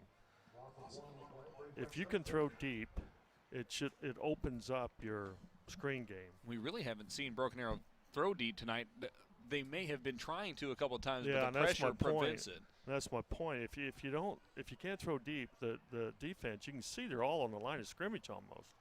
3rd down and 15 here for Broken Arrow. Rains wants to throw it, pressured immediately again, but he spins out of the first tackle, sprinting to his left, trying to look downfield. Doesn't have anybody to throw it to. He's hit and dropped back at the 45-yard line for a loss of 2, and it brings up 4th down and 17.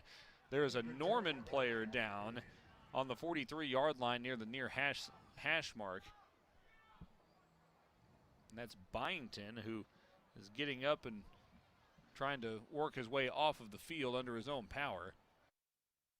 He does have a significant hitch in his giddy-up. Yeah. He's trying to stay on the field. He can't because they came on the field. Now they've told him that, no, you have to come off. Back to receive the punt is Jaden Bray.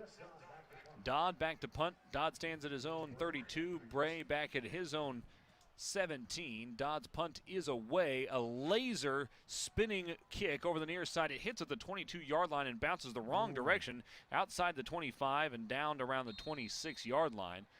That was a spiral kick that looked like a pass off the right foot of Dodd. And it just had a wrong bounce. Yep.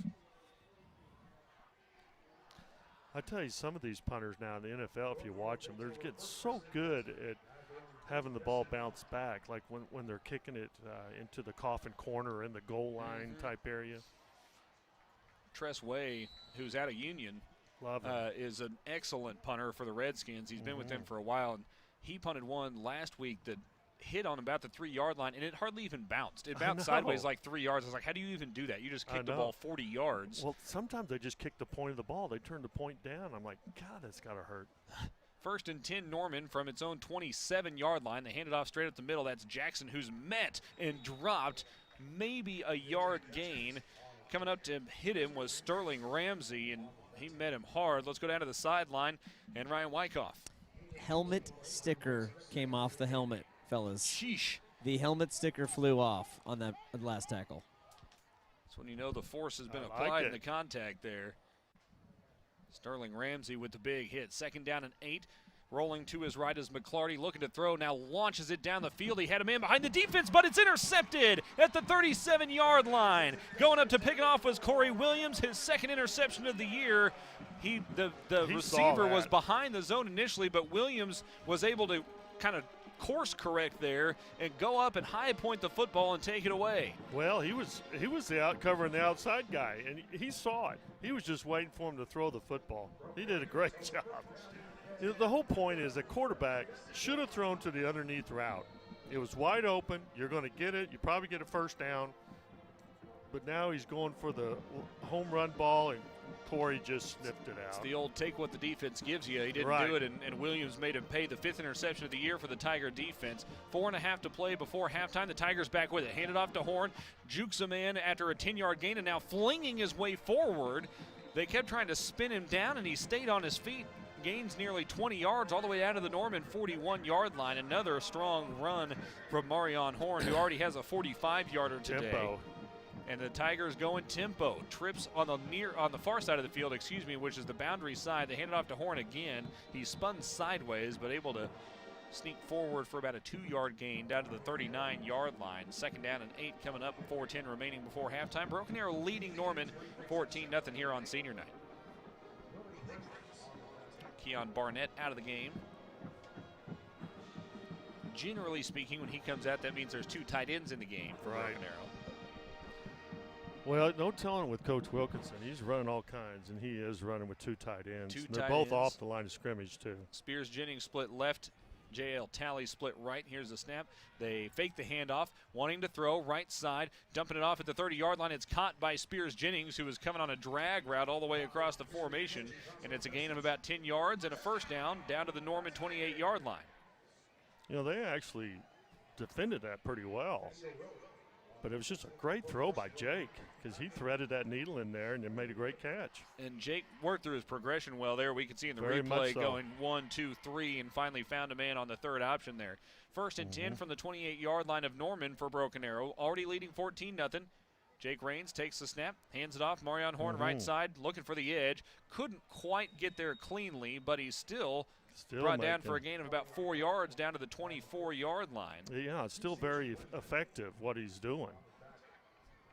Sanchez Banks comes in. Marion Horn to the sideline for now. As Jake Rains gets the play, 2nd down and 6 from the 24-yard line. The clock into 3 minutes before halftime, so the Tigers can kind of take their time here, try to run as much of that clock off as they can. Because, you know, we have 2 timeouts, so we're perfect. We're fine. Spears, Jennings, and Talley both split to the left side. 2 tight ends, one on either side of the formation. Pistol set. Here's the snap, hand off to Horn, trying the right side again running into the boundary.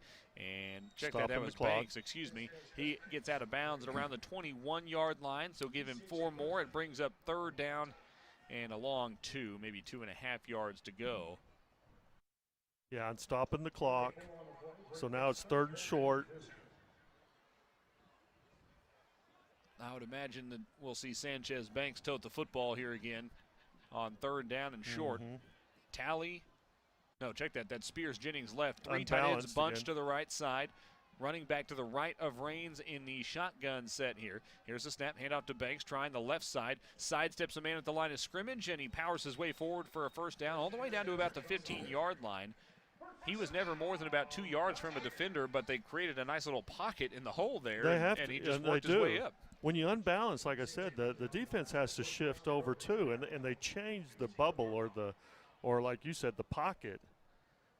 You know, the uncovered lineman. They're going to run at the uncovered lineman, and it just seems to work well for us right now. Spears, Jennings split right.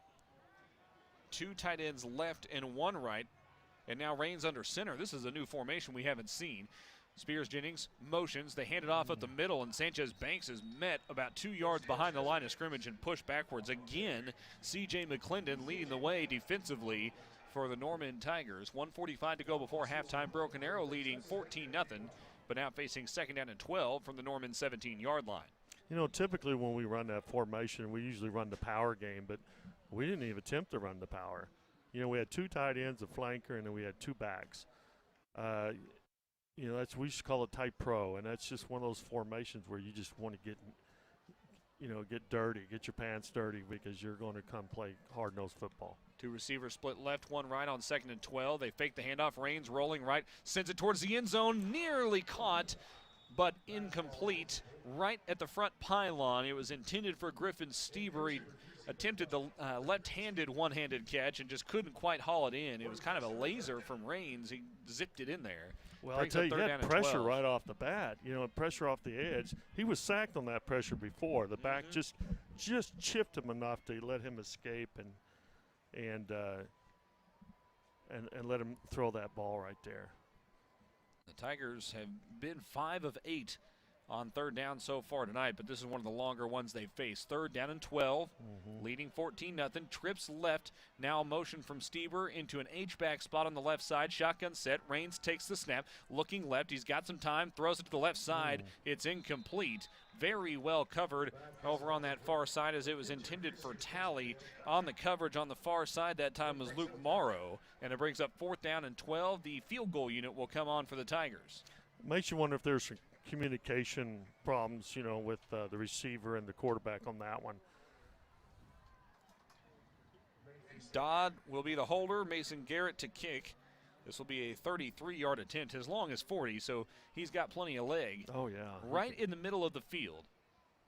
Snap back, ball down. He's 2 for 4 on the year. The kick is on the way. It's plenty long, and it is incomplete. No good. That looked like from our angle that it was right down the middle. It must have hooked around the right upright or something. Man, I missed that one. Boy, he kicked it well, too. Very solid connection. Now 2 for 5 on the year is Mason Garrett. And it must have just hooked around the right upright, which is the near upright for us, because it was caught in the student section. So I thought for sure that was kind of right there in the middle. Not quite. So Norman keeps points off the board. Broken Arrow still leading 14-0.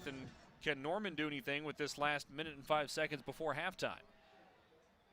Here's the snap. They fake the handoff. McClarty trying the left side. He's hit at the line of scrimmage and brought down. Maybe a couple of feet on the play is all.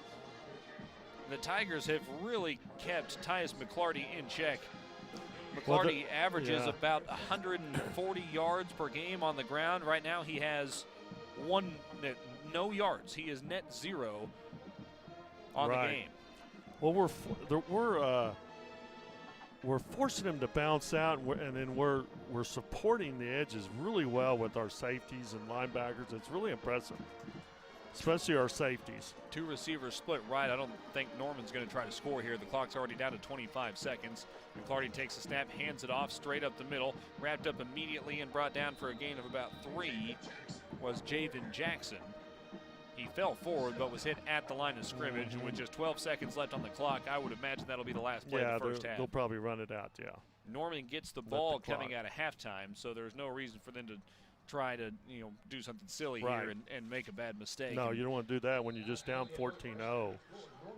That is the halftime score, 14-0. Broken Arrow leading Norman. Tigers versus Tigers tonight. And Broken Arrow with a couple of strong drives to put points on the board. The defense has been excellent throughout this game. More on that in just a moment. The Tigers have given up a total of 18 yards in this first half of play. So very, very good defensively over the course of this first half. That's impressive.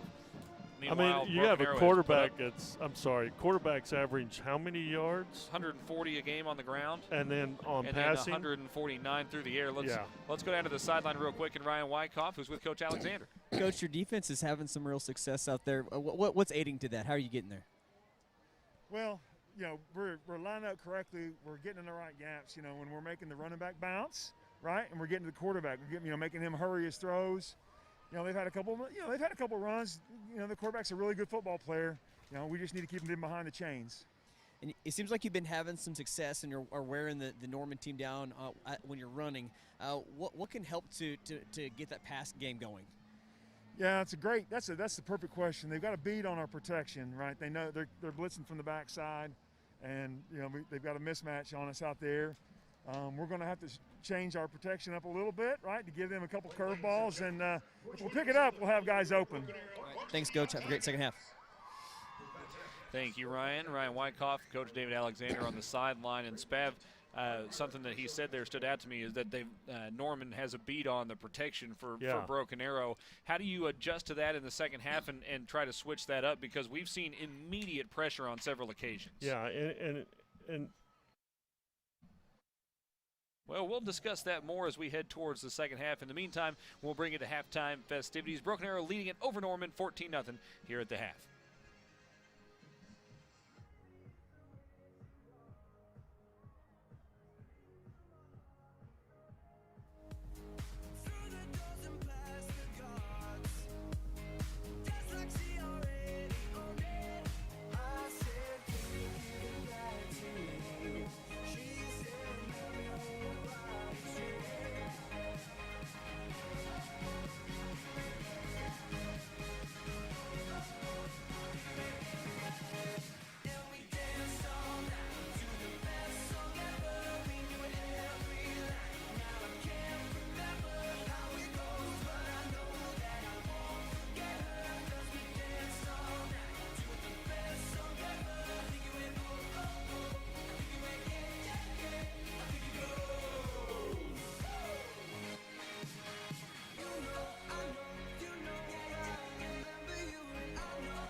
How about another show of appreciation for your Broken Arrow Varsity Tigers?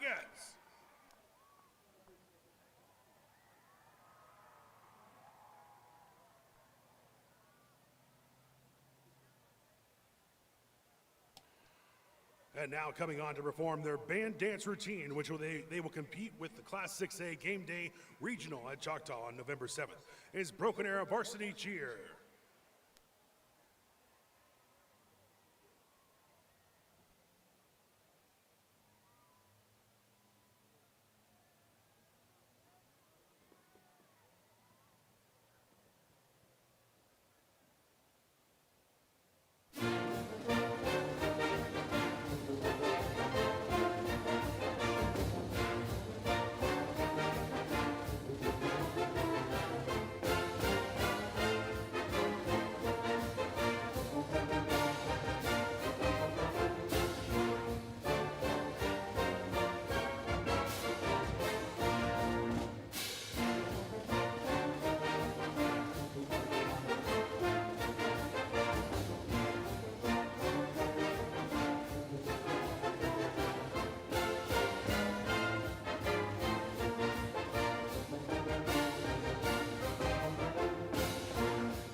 Ladies and gentlemen, one more time, let's wish Coach Kirsten Delhoney, MBA varsity cheer, good luck at regionals with another round of applause.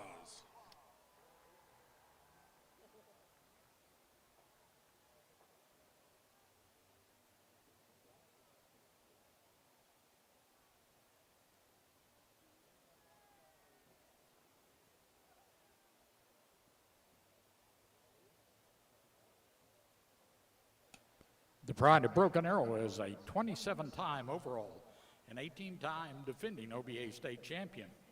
The Broken Arrow Band program has received the Oklahoma Secondary Schools Activities Association Sweepstakes Award over 100 times. And the Pride is the only 3-time winner of the prestigious Settler Shield Award. And your Pride of Broken Arrow, it's 2006, 2011, and 2015 Bands of America Grand National Champion. The directors for the Pride are Darren Davis, Kelly Pence, Adam Winkin, Kyle Smith, James Morrison, Trey Lack, and Wes Cartwright. The drum majors are J.C. Gould, Olivia Holloman, and Callahan Minor. And now, fans, if we can draw your attention to the video board for a video of last Saturday's Bands of America competition that was held right here at Tiger Field. We'll be showing you that video at this time. From Carnegie Hall to Colorado Boulevard in Pasadena, California, the Pride of Broken Arrow carries on the tradition of combining music education with performance excellence throughout the country and continues to hold this as their standard as they have for nearly a full century. And tonight brings you a special performance of their on-field presentation for this marching season and a special concert performance. The Pride of Broken Arrow is a 27-time overall and 18-time defending OBA state champion. The Broken Arrow Band program has received the Oklahoma Secondary Schools Activities Association Sweepstakes Award over 100 times. The Pride is the only 3-time winner of the prestigious Settler Shield, and your Pride of Broken Arrow is the 2006, 2011, and 2015 Bands of America Grand National Champion. The directors for the Pride are Darren Davis, Kelly Pence, Adam Winkin, Kyle Smith, James Morrison, Trey Lack, and Wes Cartwright. The Pride is supported by Superintendent of Schools, Dr. Janet Benson, Principal of Broken Arrow High School, Ms. Crystal Barber, and Director of Fine Arts, Dr. Richard Dale.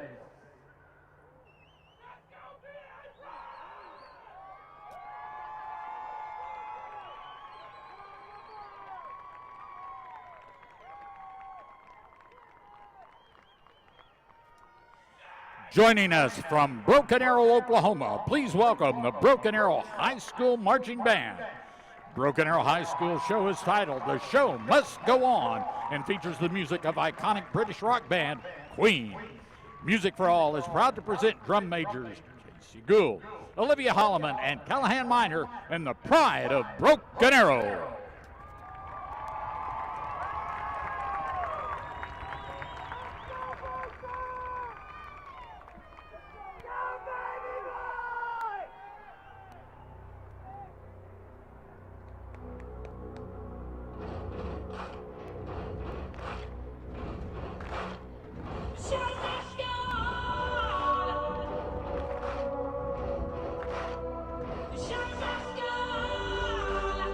Yeah.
ladies and gentlemen, the one, the only, the grandest band in all the land, the incomparable Pride of Broken Arrow.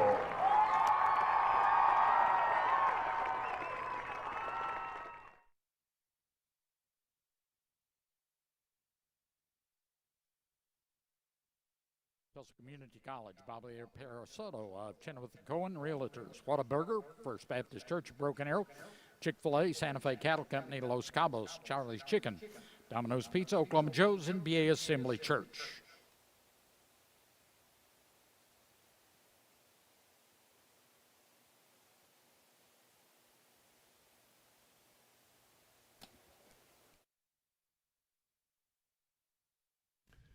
Welcome back to Broken Arrow Tiger Football. This is Ken Ellett. This week we're going to talk to our head girls basketball coach, Coach Mike Dooney. Welcome to the show, Coach. Hey, thanks for having me. You can't have a conversation without talking about what's going on in the world today.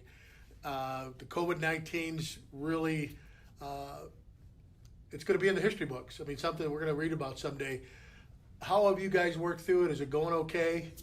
So far, it's depends on which week you ask us, because we've had some kids that have had to miss practice that we need in the gym getting better. Some of our younger kids that we potentially see making it into the rotation, but we need that time to coach them up. And they've had to stay home for close exposure or whatever it may be.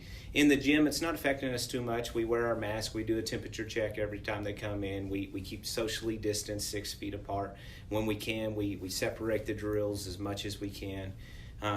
As I was talking to some of my other coaching buddies, this may be our new normal. We don't know when normal comes back, so we just got to operate out of, do the best we can with what we have right now and the information that we're presented. That's really a great way to look at it. It's our new normal, because it really makes sense. And, you know, everything you hear that this could go on, nobody knows. I mean, for a long time. Right. Well, let's talk basketball a little bit. Looking at this season, this is your what year? Third, going in third. Hard to believe, 3 years Right. already, isn't it? I know you've had some great kids come through, some great kids come in. What's it look like this year for you? Do you have a good group of seniors? Well, we have some young kids that are really long and athletic, that are probably more athletic than any team we've had here. It's just, can we get them developed, and can we get them where they need to be by the time the season gets here? And we missed all that summertime developing them. I'd be really excited about where they'd be right now if we had all that summertime to develop them. They won the freshman conference, that sophomore group did, and then our younger groups have all been really competitive or won their conference groups, so they know how to win. Where some of the kids that we've had in the program before, we were trying to teach them how to win. And these kids, they know how, they're coming in knowing how to win. We just got to get them caught up to the high school level. We have some good upperclassmen that are going to lead the way. We returned Talia Jones. She's going to be a junior. She was our leading scorer last year at 18 a game. She's a special player. Tulsa University's already offered her a scholarship. She's got some other schools that are interested right now. So we're excited to have her back, and her leadership for these young kids, that's going to be instrumental in our growth going forward. You know, that what you had mentioned earlier about your younger kids, that they're long and athletic, those are a couple things you really can't coach. I mean, you either have it or you don't. That's going to be exciting. That's exactly what it is. And we have a great leader in Kelsey Duffy. She's a 4-year starter. The thing she lacks is size. And, you know, when we had in the past, we had a lot of little girls with her. Now she's the only little girl we're going to have on the floor, and that makes a big difference. But her size has never been a factor for her because she's overcome it. But having length and having just a little bit more body mass to move around, that's in our conference where everyone we match up against is a lot bigger. It makes a big difference. You talking about Kelsey? You know, you look back and it seems like she's been here forever. You know, she's played for a long time, and she's always been up with the varsity, and just a really good kid. That's right. And a lot of the conference coaches have mentioned that same exact thing to me, is, has that kid not already graduated? Because they felt like she's been here for 10 years now. Looking at the conference, where do you think we fit? How's it look? And it's early, and with COVID, and that's what I keep trying to tell my kids. We don't know, because we didn't get a summer to see where everybody's going to be. We know that some of the other teams have gotten some move-ins. We know a lot of the other teams have gotten a lot of Division I offers on their roster. So, like Bixby, I believe, has 4 kids that have Division I offers, big-time Wow. Division Is, and the other 3 that are going to be playing for them all are going off to play college also. So they're going to be one of the better teams. Sepulpa returns just about everybody, and they won the conference last year. Booker T's got 3 or 4 kids that got Division I offers. Union has a move-in that's supposed to be their best player that is going to be a Division I player, and they already had 3 girls there that had Division I offers. So it's one of those things. Our young kids can match up physically, I think, where we haven't been able to match up physically with teams. It's just we're going to be a little bit behind because of the growth and what we didn't get to work with them this summer. And we're hoping this offseason, if we can keep them in the gym, keep them working, that we can catch some of those teams. You know, and you look at our conference and what you just talked about, I mean, you're probably playing one of the toughest schedules of anybody across the state to have to play those teams in most cases twice. Absolutely. And looking at this year compared to previous years, the West and the East split, our side of the state has been down a little bit, and that tide is turning now. Our conference is probably going to send 4, maybe 5 teams to the state tournament this year if we get to have a state tournament, and that's exciting. The other side of the state is a little bit weaker this year. 14-0, Broken Arrow leads Norman at the half. Thank you for tuning in here on Arrow Vision. We apologize for having to cut Ken Ellitt's time short there, but it was recorded anyway. He's not talking live in person, so he's actually running the clock. There you go. The game clock. So then we'll blame him because he's the one that didn't put enough time on the clock. So there exactly. You go. Thanks to Ken for stepping in for the Matthews 4 Keys to the game this week, by the way. He and I were on the big screen here inside the stadium earlier, but we hope that Spav and I will get to do that one more time with a home playoff game here in a few weeks. But we will. We're just kind of rolling with the punches, just like everybody else. Next week we're off to, the South 40, the Great Northern Plains of Enid, Oklahoma. Enid. So it's going to be a interesting trip there. Jinx went there, and then they ended up not even right playing. back home. Had to drive all the way home. I'd like to have a survey of how far outside of the city limits you are when you can first see a grain elevator when you're driving into Enid. Because I think it's about 5 miles. You can see them from a long way off. You get out there in pheasant hunting country and everything's just flat, and you can see grain elevators for miles around. 12 minutes back on the clock to start the third quarter. Spav, we were talking about this before we went into the halftime break there. We were talking about protection and what the Tigers can do offensively. So let's put a pin in that to when we get back and the Tigers have the ball again. We'll go over that with the listening audience here. But what are you looking for in the second half in terms of this Tiger team that isn't up by a lot, but has for the most part controlled this football game? We've dictated the whole game. It's unbelievable. I mean, they averaged, what was it, a half a yard on first down. So their efficiency is very poor. The kickoff was high and short and was caught on the near side by J.T. Deaton. And on the tackle for Broken Arrow that time was Lance Young. God, our coverage is just really sound right now. It has indeed been very good. I think that was a net return of no yards right there. So the Norman offense will start 1st and 10 from its own 24-yard line. Well, they need to do a lot, Norman does, because we're just controlling this entire game. They have 18 total yards of offense, and that's something that's quite unusual for them. We're playing well. You mentioned their average game on first down, just a yard. Here's the snap, 1st and 10, trying the left side, around the corner, and upended for a gain of about a yard was Tyus McClarty. He tried the edge. He never could find the edge, and all of a sudden Jalen Johnson came and flipped him over on the far corner. They do give him a gain of about half a yard. But, did you see him just fight around the receiver and make the open field tackle? But, defensively, we bounced him all the way to the sideline. Again, you bounce them, and that pursuit has been there the entire game. 2nd down and 9. They fake the handoff. McClarty wants to throw, zips it too hard, and through the hands of Jaden Bray.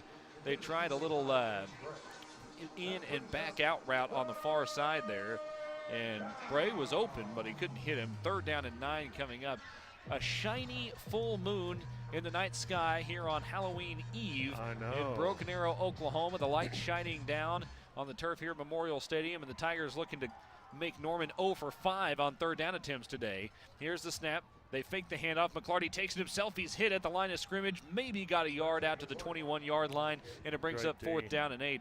The Tigers now 5 for 5 in terms of preventing third down tries from Norman in this game, and Norman has averaged about 9 yards to go on third down. So the Tiger defense has just been absolutely outstanding. I know, it is. And just think about it. They've only have 20 yards total offense.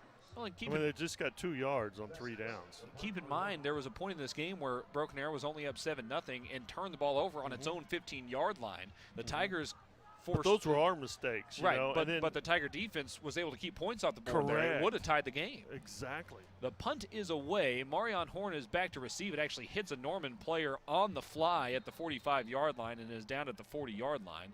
It almost hit him right on top of the noggin. And Broken Arrow will get the ball out at the 44-yard line where it originally hit that player. I thought it was a little odd they marked it at the 40. So it'll be 1st and 10 Broken Arrow from its own 44-yard line in a good, excellent field position. Right. Now, Jake Raines 4 for 8, but Spavvy hasn't had a lot of time. They've kind of had the blitzes down to a T here. Well, we may be keeping a tight end in and solidify the protection a little bit more. We'll see how we change up the protection a little bit. The snap on 1st and 10. They try the handoff to Horn, who's hit immediately and brought down for, check that, it was Sanchez Banks, brought down for no gain. It'll be 2nd down and 10. And we have not seen that very often at all, especially on 1st down for Broken Arrow offensively in this game. I know. If you think about what they're averaging on 1st down, it was more than 7 yards a carry before that play. Exactly. 2nd and 10 coming up. 2 minutes gone by here in the third quarter. Jake Raines in the shotgun set. Ball on the left hash as the Tigers move right to left. 2 receivers and a tight end on the wide side of the formation. Raines wants to throw it up the left side, looking for Spears Jennings, and he catches it in stride at the 20-yard line. Inside the 10, stiff arms a man at the 5. Touchdown, Tigers. Love it, love it. What a great pass. What great touch he had on that ball. And a great catch without leaving the stride. Raines drops it in right over the shoulder of R.J. Spears Jennings. Again, never broke stride. He had the defender still running with him as he got to the 5-yard line, stiff-armed him enough to keep him at bay. God, that was beautiful. 9:49 to go in the third quarter, and Broken Arrow leads 20-0 with the point-after attempt coming up here.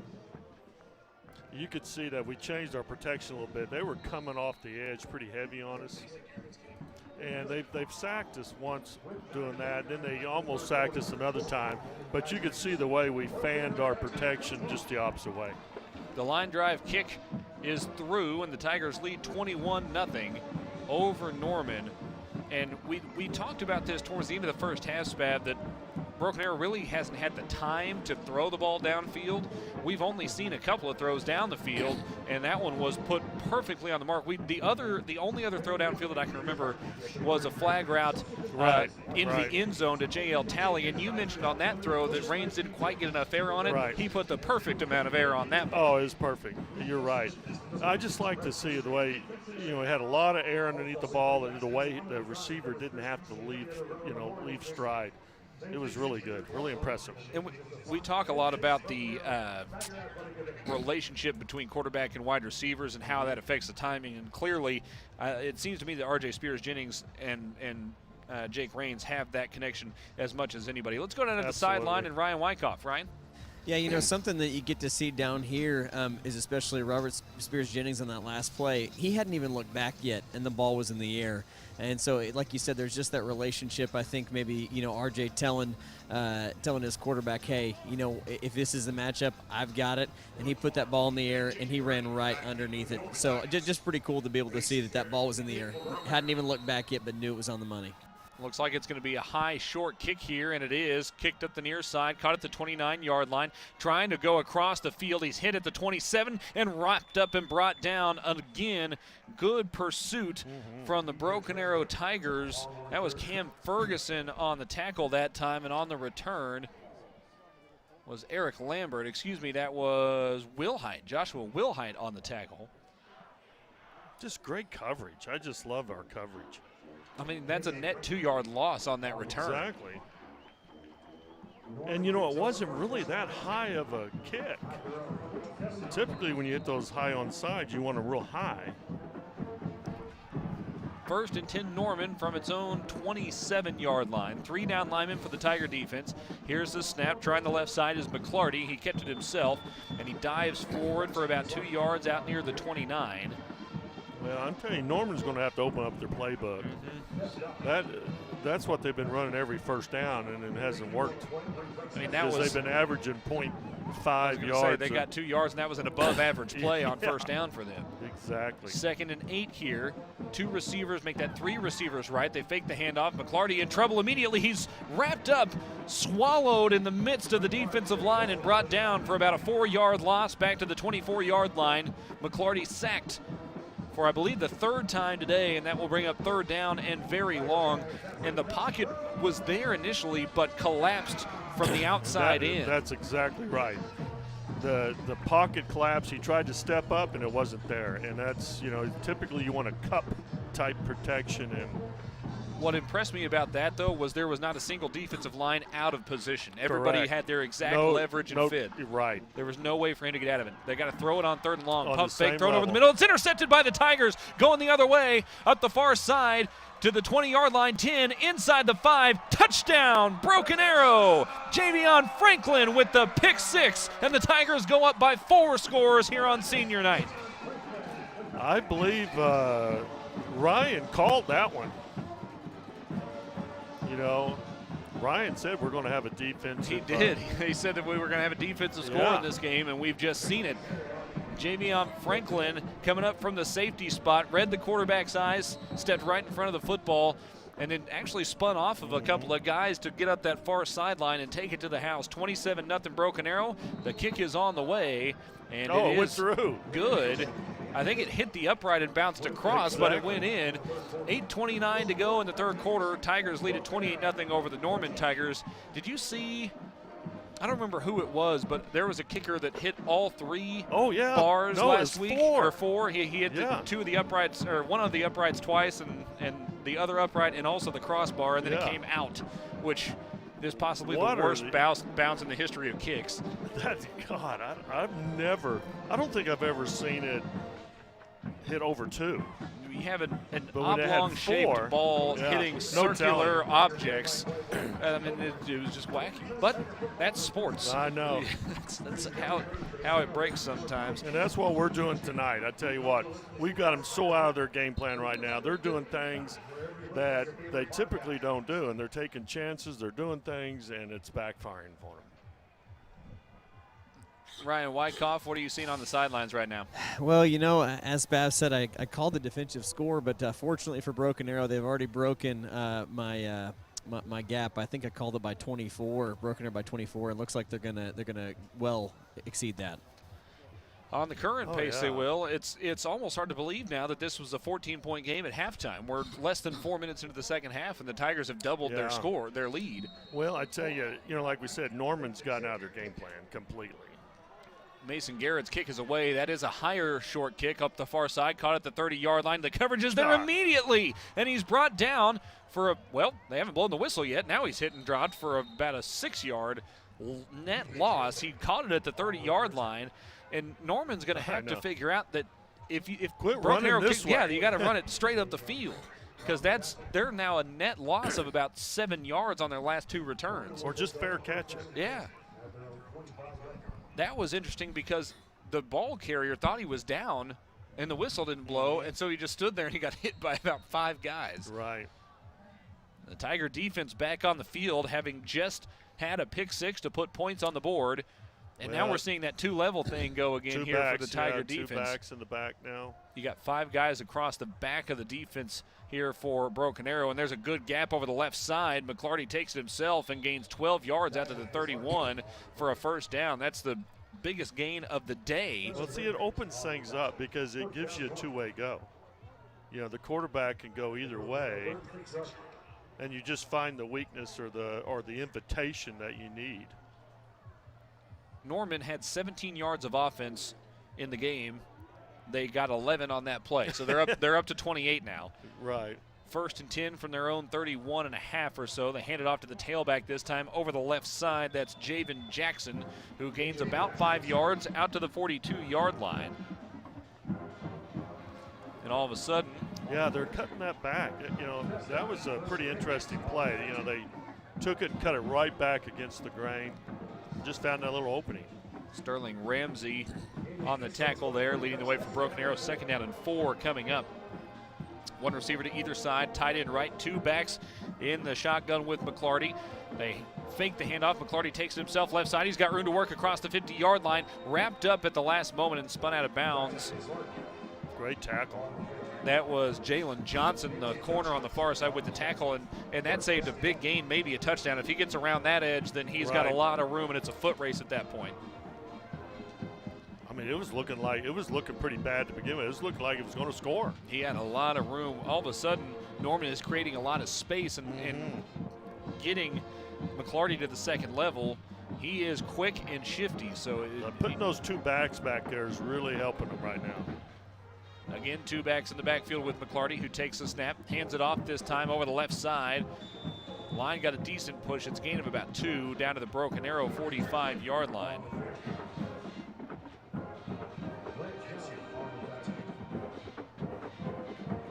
Yeah, now we need to solidify here. Let's see what they change up their formations and stuff. That was they were keeping the 2 backs in the Lambert backfield. on the carry that last time. 2 backs in the backfield again. 2nd down and 8 coming up. This is the first time that Norman has been in, well, it's the 2nd time Norman's been in Tiger territory. A turnover did that early in the game. 2nd down and 8. McClarty takes it himself, looking to get around the left edge, and he's popped out of bounds around the 40-yard line. We'll see when they mark it. Gain of about 4 or 5 yards on the play. We'll bring up 3rd down and manageable. Mark him out at the 41, so it's 3rd down and 4 to go. 6:32 to play in the 3rd quarter. Broken Arrow leading Norman 28-0. Well, what we're doing is we're not getting the safety down the weak side enough. Okay. You know, the safety's not coming down hard enough. All we have is the linebacker there. The fumble on the far side. They tried the handoff, and they botched the exchange. The Tigers have jumped on it. That was Garrett Hinesley, homecoming king, and now on senior night comes up with the fumble recovery. That time they tried to hand it off to Javen Jackson, and McClarty and Jackson just never got together. Put the ball right on the turf. Well, like I said, with the 2 backs in the backfield, they're attacking the 1 receiver side because we don't have enough people there. And so they're having a lot of success on that edge. And just there, they just fumbled the exchange, and we got the ball. But they had the edge. Back-to-back possessions in which the Tigers have forced a turnover. Trips left, now a tight end to the left as well. Here's a snap on 1st and 10, handoff Marion Horn. And he is spun down an arm tackle at the 42-yard line. You don't see him get arm tackled very often. The hole was there, but that defender was just able to sneak off the block enough to bring him down for a 2-yard loss, 2nd and 12. He got off a block and made the tackle. Otherwise, he was running because, you know, that was an unbalanced situation. We had more people at the point of attack. We've seen that exact formation in play where they motion the tight end to create essentially quads on one side. I know, I love it. 2 receivers right, 1 left. Barnett in at the slot on the right side. Talley split right. Spears Jennings left on 2nd down and 12. Raines wants to throw. Looking over the left side. It is tipped and incomplete. Broken up on the near side again by McClendon. C.J. McClendon has been all over the field for this Norman defense. I know. He came off the flat route. He came off the flat route just enough to tip that ball because that ball was on target. It was wide open. And by tipping that ball up in the air, he didn't knock it down. He just kind of projected it up in the air a little bit. That gives the safety a real chance at that ball also because it's been deflected. It didn't happen that time for him, but that could be a big play. Stever motions right, now trips right for the Tigers on 3rd down and 12.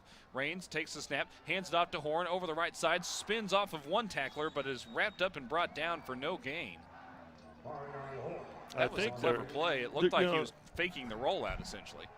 They're taking some chances now. You can see defensively, and they're playing the odds. They see the tight end coming over, and what they're doing is they're just thinking they're going to run the ball over there, and they're getting after it. And we have been running the ball. So Coach Wilkinson's going to see that, and he's going to end up coming the other way. Well, you know, it's not like the Broken Arrow offense was perfect in the first half. There were some stretches where the Norman defense was able to get some stops. This is a very good punt off the right foot of the punter, and Dodd kills it inside the 2-yard line. That's awesome. Seth Dodd hits a rocket with his right foot.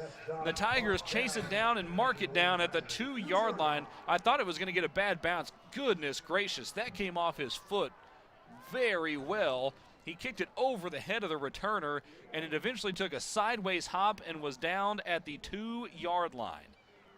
God, that was great. That was just like what you're talking about with Tress Way, you know, for the Redskins, how it just, I mean, it just stopped. Kind of had a trampoline effect off of his foot. I know, it's awesome. 5:01 to go in the third quarter. Broken Arrow leads 28-0, and now Norman is pinned very deep. Oh, yeah. Oh, we got a late arriver here for the Broken Arrow defense. Shotgun snap. Here is the snap. They hand it off over the left side. And a gain of about 4 yards out to the 6-yard line. I think the ball came free. The Tigers may have it. It's Tiger football. Broken Arrow forces a third consecutive turnover, and the Tigers have it first and goal from the 5. It would appear that Seth Dodd came up with a fumble. I'm not sure who caused it, but that would mean that Seth Dodd both kicked the punt that pinned them deep and then came up with the fumble recovery to get Broken Arrow the ball at the 5-yard line of Norman. Well, this is great because, you know, we came into this game with +2 on the turnover margin. Now we're +4. So this is exactly what defense needs. 4:55 to go in the third quarter, and the Tigers with a chance first and goal from the Norman 5 to start the drive. Raines in the shotgun set, Banks to his right, hands it off to the senior on senior night, plunging forward towards the goal line, and they mark him just short, maybe by a foot. It'll be second down and goal. Yeah, like you said, I think it's an inch. Goodness gracious. It was looked close. like it was in. Tigers break the huddle, attacking right to left. Same formation, 2 tight ends, make that 3 tight ends bunched right. Shotgun set, they hand it off to Banks again, and he goes in untouched. He got popped after he crossed the line of scrimmage, and that may be what that flag was. Or do we have an illegal formation? We were all bunched up. I'm not sure. Just we do have movement on the line. Yep. False start against Broken Arrow. We'll move it back to the 6-yard line, and now Sanchez Banks will come out of the game. Marion Horn checks in. Also coming out of the contest. Nope. Excuse me. It looked like Shane Wyatt was going to come out of the game, but they had him doing about face and run back into the huddle. Second and goal from just inside the 6-yard line. Tight ends. And it looks and like it's empty. Raines drops back a little bit, and they hand it off on Marion Horn on the jet sweep action to the near side, trying to get to the corner. Stiff arms a man, but he's drugged down at about the 3-yard line. A gain of a couple brings up third down and goal for Broken Arrow. I like that. I like that play. I love the unbalanced formation with the big, heavy tight ends. It's a heavy unbalance. And then he went empty with this and brought the back in and just ran a zip sweep with it. I just loved it. Great play. We have not seen that look a whole lot this year with the Well, it's the first time Raines. we've seen the heavy unbalanced formation, really. Sanchez Banks back into the game. Third and goal from the 3. Raines takes a snap, wants to throw, looking right, sends it towards the back of the end zone, far side. It's caught. Was he in bounds? He was not. J.L. Talley just out of the back of the end zone, and it brings up fourth down and goal for Broken Arrow. Do you go for it or kick the field goal? Oh, go for it. You're up 28-0, 3:37 to go in the third quarter. It's such a hard field goal, just because you're on the left hash. And we're just defeating ourselves right now. I mean, we should have scored several times here, it seems like. Offense is on the field on 4th and goal. Talley splits right. Spears Jennings split left. 2 tight ends in the game. Stieber motions left to right. Now 2 tight ends on the right side of the formation. Handoff. Sanchez Banks right side. He's got a hole into the end zone. Touchdown Tigers. Sanchez Banks took it over the right side, and the senior scores again. That is his second touchdown here on senior night. Gets him to 70 yards rushing in the game as well. 3:36 to go in the third quarter, and the Tigers lead 34-0. Nice drive, nice drive. But, you know, the whole thing is their turnovers. That, you know, we punted the ball, you know, on to the 1 yard line. They fumbled. We had great field position, and we scored. We capitalized on it. PAT is up, and it is good. 35-0 Broken Arrow with 3:36 to go in the third. The Tigers pouring it on, leading 14-0 at halftime, and now they've scored 21 points in just under 9 minutes here in the third quarter, courtesy of 3 consecutive Norman turnovers. Right. And like I said, you know, we went into this game with a +2 turnover margin on the season. On the season, and now we've up to 2. Dan Aykroyd's worst nightmare ran a flag that time. The Stay Puft Marshmallow Man came out with one of the flags that go around. I'm going to assume that most of the people tuned in to this have seen Ghostbusters, but if you haven't, please go watch it. It's a classic. Oh, yeah. 3:36 remaining in the third. Let's go down to the sidelines and Ryan Wyckoff. Ryan, if you were in that situation and you were trying to dream up something that was then turned drastically wrong against you, what would it have been? What hero from your childhood would have come in giant form and attacked you in New York City? I'm sending Ryan some real curveballs tonight. I should probably apologize to him. Okay, let me tell you. So some random thing that I was scared of as a kid was the monkeys from Wizard of Oz. So for whatever reason, if I saw those monkeys, that's what I used to hide under the couch cushion for. So there you go. Good one. I like that. You know what I was scared of as both as a kid and still very much as an adult is the Burger King mascot. The King just I think that commercial where he looks in the high-rise window apartment when he was giant just really got to me. Another high and short kick for Broken Arrow, and now a tackle broken coming up the near side across the 50-yard line and cut down by Seth Dodd. It's nice to have check that. That was Garrett, Mason Garrett, who makes the tackle at around the Broken Arrow 40-yard line. And Spav, we talked about that earlier. They need to just run it up the field. That's finally what they did. I know. Broke one tackle, and then suddenly he had a whole bunch of room to work with. So it'll be 1st and 10 Norman from the Broken Arrow 38. Second best field position Norman has had in this game.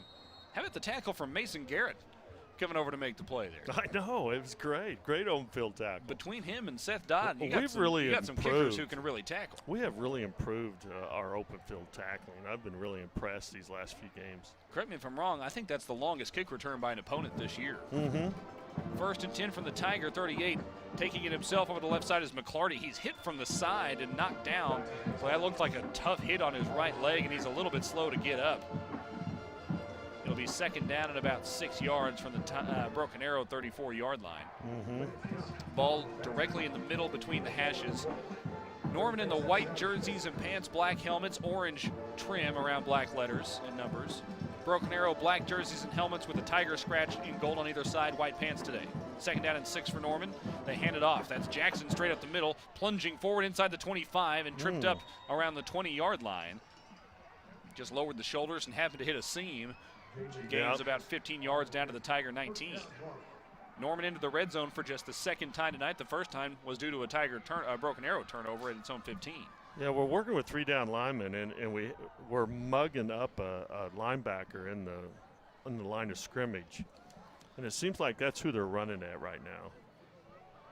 Norman had 18 yards of offense at the half. They're up to 70 now with a better performance here in the third, even though it's been turnover played. There's a fumble on the snap. The Tigers running McClarty down all the way back at about the 24-yard line. A bad snap led to a busted play. Let's go down to the sidelines, Ryan. You know, something to note, I don't know that I've ever seen it like this, but the snapper for Norman uses both hands to snap it. So his fingers point down, and he has a hand on either side of the ball, and then throws it backward with both hands. I don't know if I've ever seen someone snap it without the laces or anything. He's also got some sweaty hands going on because he was just using the towel that he's got through the belt loop on his right side, so he's having some trouble snapping the ball right now. 2nd down and 15. Here's the snap. They fake the handoff. McClarty takes it himself, but he's upended for a gain of maybe a yard. Coming up to make the hit was Jalen Johnson.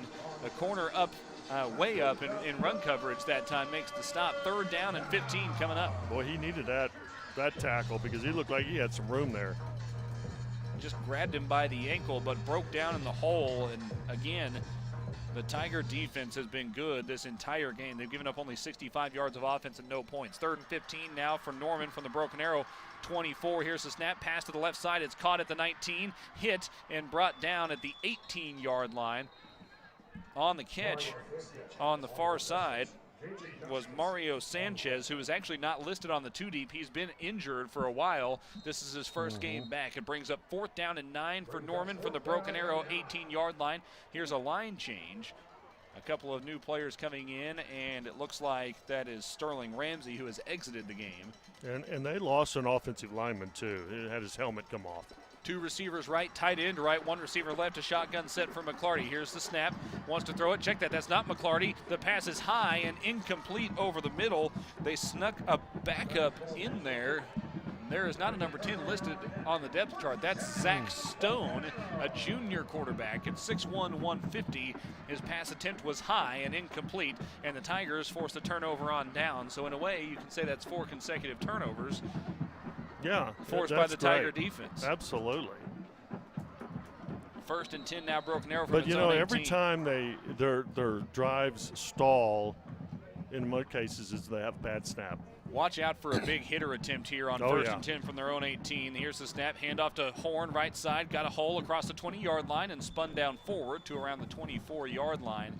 It would not surprise me to see the Tigers try to take a shot from their own end here and see if they can't bust a big play. It's already 35-0. 30 seconds left to go in the 3rd quarter. Well, you know, you gotta get them out of all their blitzing and stuff right now. I mean, there's just some things we can do. When you're 2nd and 5, you know, take a shot because you know you can score. I mean, you're going to get the first down the next play if you don't even get it. Tigers do not have to run a play before the quarter ends, and it looks like they will not run a play before the quarter ends. So after 3 quarters, Broken Arrow leads 35-0 over Norman. Here on senior night in Broken Arrow, the Tigers have dominated this game in pretty much every fashion. Oh, yes. Looking to pick up their 3rd win of district play and get to 5-3 overall on the season. We got 12 minutes of football remaining. We'll have those for you when we return in just a moment. This is Broken Arrow Tiger Football, brought to you by Arrow Vision.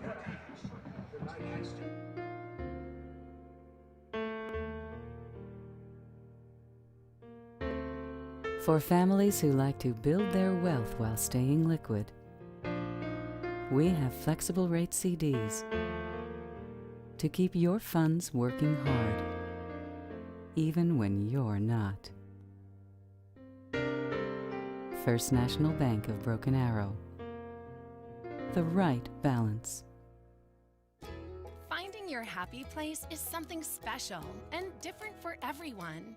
You probably already know where to find yours, and TTCU Federal Credit Union can help you get there.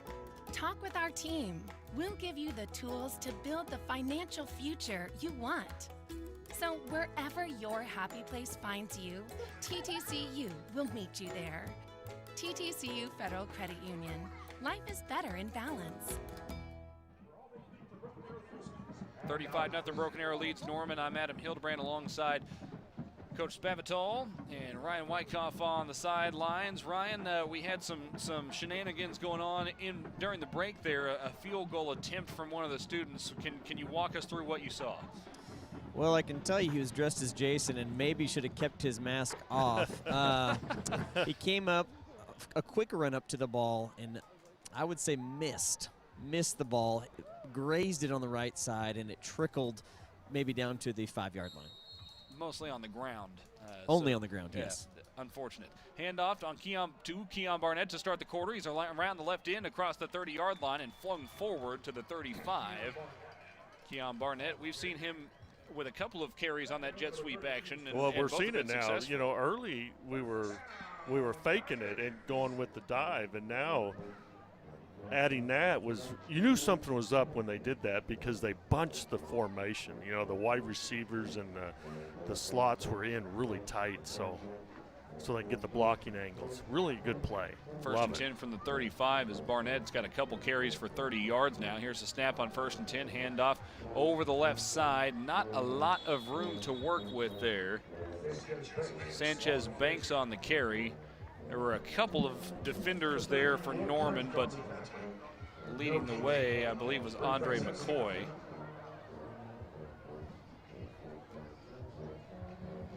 Willie Prince might have been in there on that as well. There's a Willie Prince and a Sammy Willie on this defense for Norman, so you got to make sure you're keeping your roster handy. 2nd down and 10, Broken Arrow from its own 35, moving left to right here in the 4th quarter. Stieber motions from the right to the left side of the formation. Here's the snap. Raines fakes the handoff, rolling to the near side. Looking to throw it deep, fires down the field. It's incomplete. He was on a different page than J.L. Talley, as J.L. Talley broke outside, and I think Raines thought he was going to come right back to him. You know, there's a point where he probably could have ran the ball. But, you know, also bootlegs are so different now. You know, the boots are now where they want to get way out on the perimeter. You know, when we used to run the boot back in my day, it was like you need to be ready to throw on the 3rd step. Once you fake that handoff, you got 3 steps. So when you pivot, you know, you got to be able to throw that thing, especially to the flat route. Not to mention, it used to be that if you were going to run it on that boot, you wanted to pretty much immediately cut it up. 3rd down and long, launching it up the far sideline, double covered, and it is caught at the 30-yard line. No, it's intercepted. Intercepted by Norman. I thought he caught it. I thought he did too. Spears Jennings was double covered. And frankly, I'm not sure which guy caught the ball for Norman. We'll have to I think it was a safety. Take a look at the replay here. It kind of fell into the breadbasket of Micaiah Bivens, who was actually turned and faced the other way. And then when Spears Jennings tried to come back to it, Bivens just turned just enough, and the ball literally just fell into his hands. I don't think he ever even looked for the football. No, it fell right into his hand. You're right. The 2nd turnover of the day for Broken Arrow, but it effectively was a punt because Norman gets it all the way at their own 28-yard line. 10:41 to go. Broken Arrow leads 35-0. 2 receivers and a tight end left for Norman, moving right to left here in the 4th quarter. Ball on the far hash from our perspective up here in the press box. Handoff right side. Jackson with it. Spun down at the 32-yard line. Give him 4 on the play. And on the tackle that time was Darian Moss, who we've not seen for a while. Yeah, he's starting to come back, you know, with his shoulder injury. Get some spot playing in there. I like that. He got pretty beat up over the course of those those labrum tears. Trying to play middle linebacker against a team like Owasso will do that to you, unfortunately. Here's the snap. Running to the near side is the quarterback, and Moss again in there on the tackle. That was Zach Stone again on the carry. Again, Zach Stone not listed on the 2 deep, but getting some carries here at quarterback for this Norman squad. Yeah, it's nice seeing Moss out there now because he's such a great young man to begin with. He's got good size. He can be a big hitter. 3rd down and 8 now for Norman. Here's the snap. Stone rolling right, immediately under pressure. Throws it over the far side. It is intercepted by the Tigers at the 40-yard line. Spun out of bounds on the far side. Corey. Who was it that came up with it? Corey Williams with the interception. That is the 4th Tiger takeaway of the game, and Broken Arrow again in business with the ball 1st and 10 now at the Norman 35-yard line. That ball was thrown high, and Williams read it right. If he had gone closer to the intended receiver, I think it would have gone over his head as well. You know, that's like the 6th, let's see, 1, 2, 3, 4, that's the 6th turnover on both sides. It has been a bit of a turnover game. Because we fumbled. And that's the 4th turnover created by Broken Arrow in the 2nd half. 1st and 10, Broken Arrow from the Norman 35. Ball on the left hash, moving left to right. Here's the snap. They hand it off to Sanchez Banks. Good hole up the middle across the 35-yard line. He's knocked down. The ball came free, and again, we've got another turnover. It goes back to Norman at the 23-yard line. 7 combined turnovers. God, it started out, we fumbled. And then we've got, then 1, 2, 3, 4, 5, 6 after that. And guess who it was for Norman? C.J. McClendon just, again, he's always been around the football in this game. He came up and popped Banks kind of from the blind side, put his helmet right on the football, and knocked it free. Let's go down to the sideline and Ryan Wyckoff. Hey, I'll tell you, number 4 is a big guy too. Earlier when I was down there on the 20, and he came sliding on the outside of the out of bounds line, and he came over right up to me. He is not a small man, so. He has been a lot of fun to watch tonight, even though he's playing for the Tigers' opponent. He's been impressive from the other sideline. Here's a handoff over the right side to a new tailback in the game. Lance Young on the tackle. Was that 24 or 34 on the carry? That was 34 on the carry, which is Jenkins Gray, a sophomore running back, listed at 5'7", 165.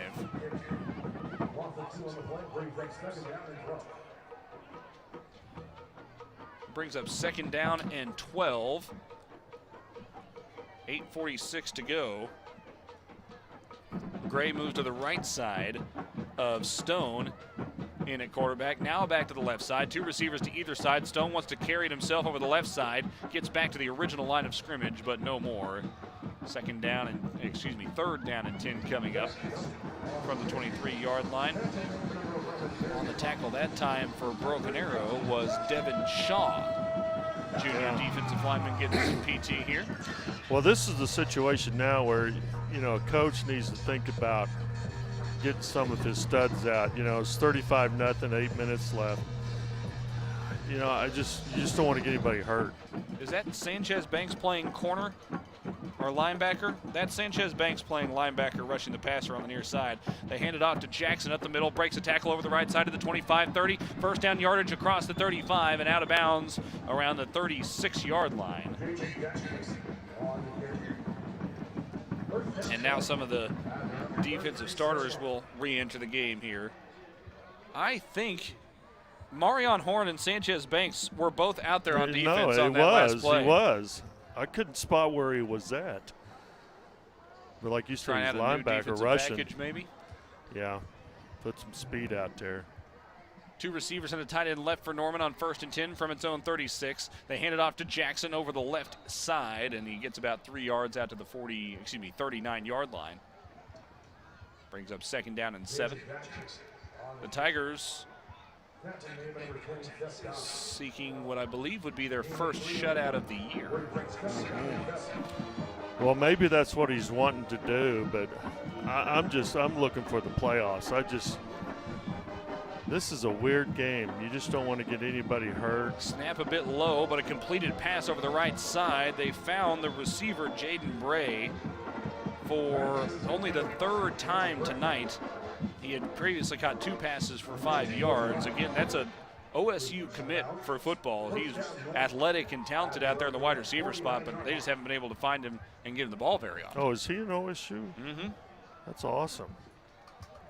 1st and 10 now from the Broken Arrow 49-yard line. 2 receivers right, 2 left.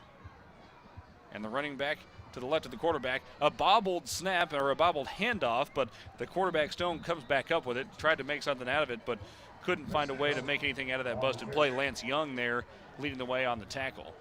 I'll tell you what, Stone did the right thing there. He followed the running back into the hole, but was just a step behind, and so didn't have any room to work with. Stone gets the play call and runs in from the far sideline. 2nd down and 9, 6:45 to go. Broken Arrow cruising towards a win on senior night here at home. 2 receivers right, 1 left, tight end left, pistol set this time. Stone takes the snap, hands it off. Jackson bounces off of a defender, trying to work the right side. He's wrapped up and brought down for a gain of about a yard, down to the Broken Arrow 48-yard line. And very good penetration up front there for the Tigers. Hinesley eventually made the tackle, but as soon as he got the handoff, there was a man in his face straight up the middle. Well, when they're getting off the line of scrimmage like that, and then they're running, they're forcing the gaps in the line of scrimmage. They're doing a better job at it now, too. 2nd down and make that 3rd down and 8 here. The snap, nearly a fumble on the handoff. Jackson carries it forward for about 6 yards down to the 41-yard line, and it'll bring up 4th down and short. And Spav, there's two things that happens really when you get that penetration straight at the middle like that on a handoff. Sure, it makes him bounce it outside, but it also, that gives you about an extra second of time for the defense to react instead of him getting the handoff and being able to hit the hole immediately. Exactly. Going for it on 4th and 2, 2 receivers to either side. Stone stands up and looks to the sideline for the change of play or the new play call. 16 seconds, so plenty of time to snap it. 4th down and 2 from the Tiger 41. Here's the snap. Stone wants to throw. Looking deep over the right side, looking for Bray. It is caught at the 10-yard line, and he walks into the end zone. Touchdown, Norman. The shutout is snapped. The coverage was there, but Bray just went up and made a good play on that far side. It was a good throw. It was just a good throw. Look at the coverage. Great coverage. Yeah, Williams was right there in his pocket, but Bray is significantly taller. Ryan, you talked about that earlier down on the sideline, that Bray has a height advantage in that matchup there. Yeah, absolutely. I mean, he's just tall. He's a big. It's almost when Robert Spears Jennings is on a lot of those corners. It's that same kind of mismatch. Bray's 6'3", 190 compared to Williams, who's 5'10", 155. I know, and he did a great job covering the ball. And it was just a good throw and catch. Good throw, and Bray used his body well to shield him as much as he could, and right. That's a good individual play with a good defender on. They isolated the route. Point after tip was good, when we by get the way, in 35-7. Yeah, when we get in where everybody's off the line of scrimmage, and we start blitzing. Well, several things happen. It puts you one-on-one on the outsides, and it's not really a good idea with that OSU recruit. And then you create different levels. If one of them gets stalemated and the other one penetrates, we've created running lanes. So we got to be real careful with that stuff. Yeah, I got you. 5:25 to go in the third quarter, and Broken Arrow leads 35-7. Let's go back down to the sidelines, Ryan. Hey, it does look like, overhearing some of the coaching staff, it does look like we may see a little bit of a change up on the line, and maybe some of those second teamers coming in. I heard I heard some reconfiguring by Rowdy Harper, our line coach. Well, you need to. You just don't want to get anybody hurt. We've won the game. I don't care if they score again. And keep in mind the concept of a two deep is kind of a myth in 2020 with contact tracing and everything else, injuries. Yeah. You can throw a two deep out there, but you never know really who might wind up in the game. Man short on the field, one coming. There could be. We'll have to see what kind of configuration we see. Ball teed up at the 40-yard line. Set to kick it away is Colin Wade. It's a high, short kick on the far side. Caught by Keon Barnett, I believe. He scampers up the far sideline and out of bounds around the 40-yard line. Was that Keon? No, that was Spears Jennings. Wow. The 9 and the 3 fooled me, and he was far enough away that it was hard to tell the height difference from this distance because he basically caught that on the far sideline. Did a good job. 1st and 10, Broken Arrow from its own 43-yard line.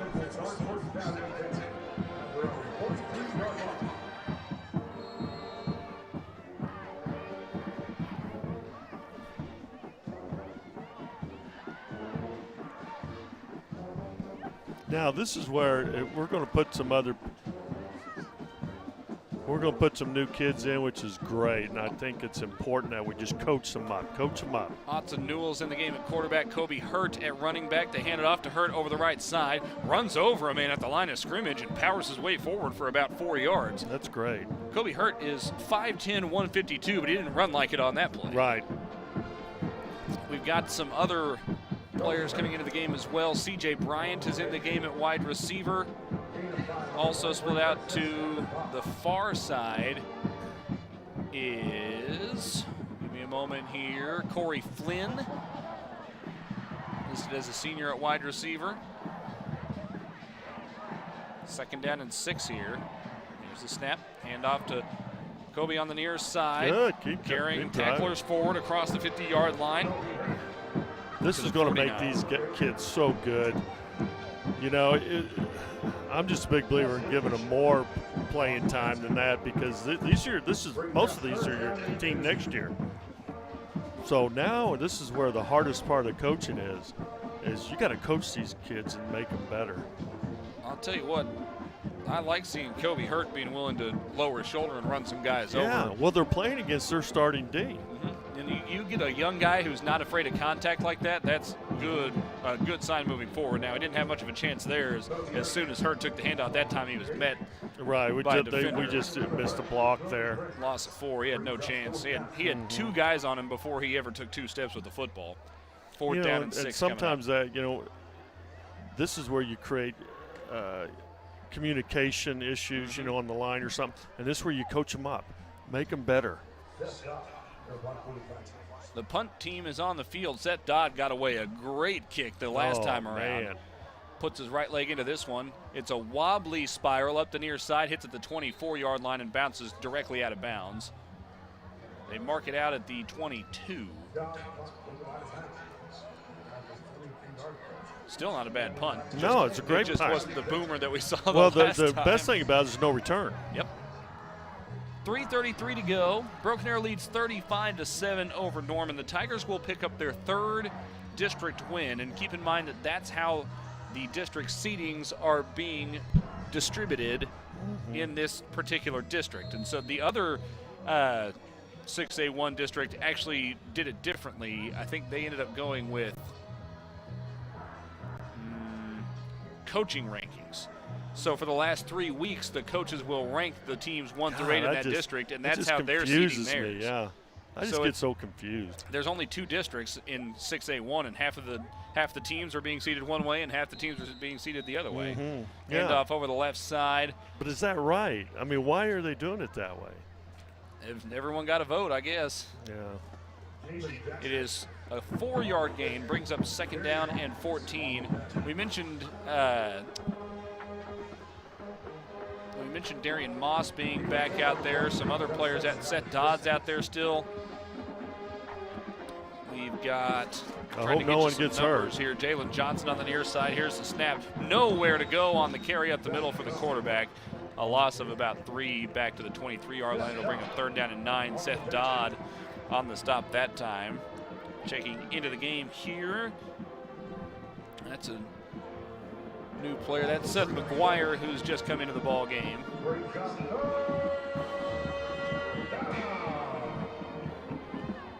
We also have Sebastian Bright in the game for Broken Arrow.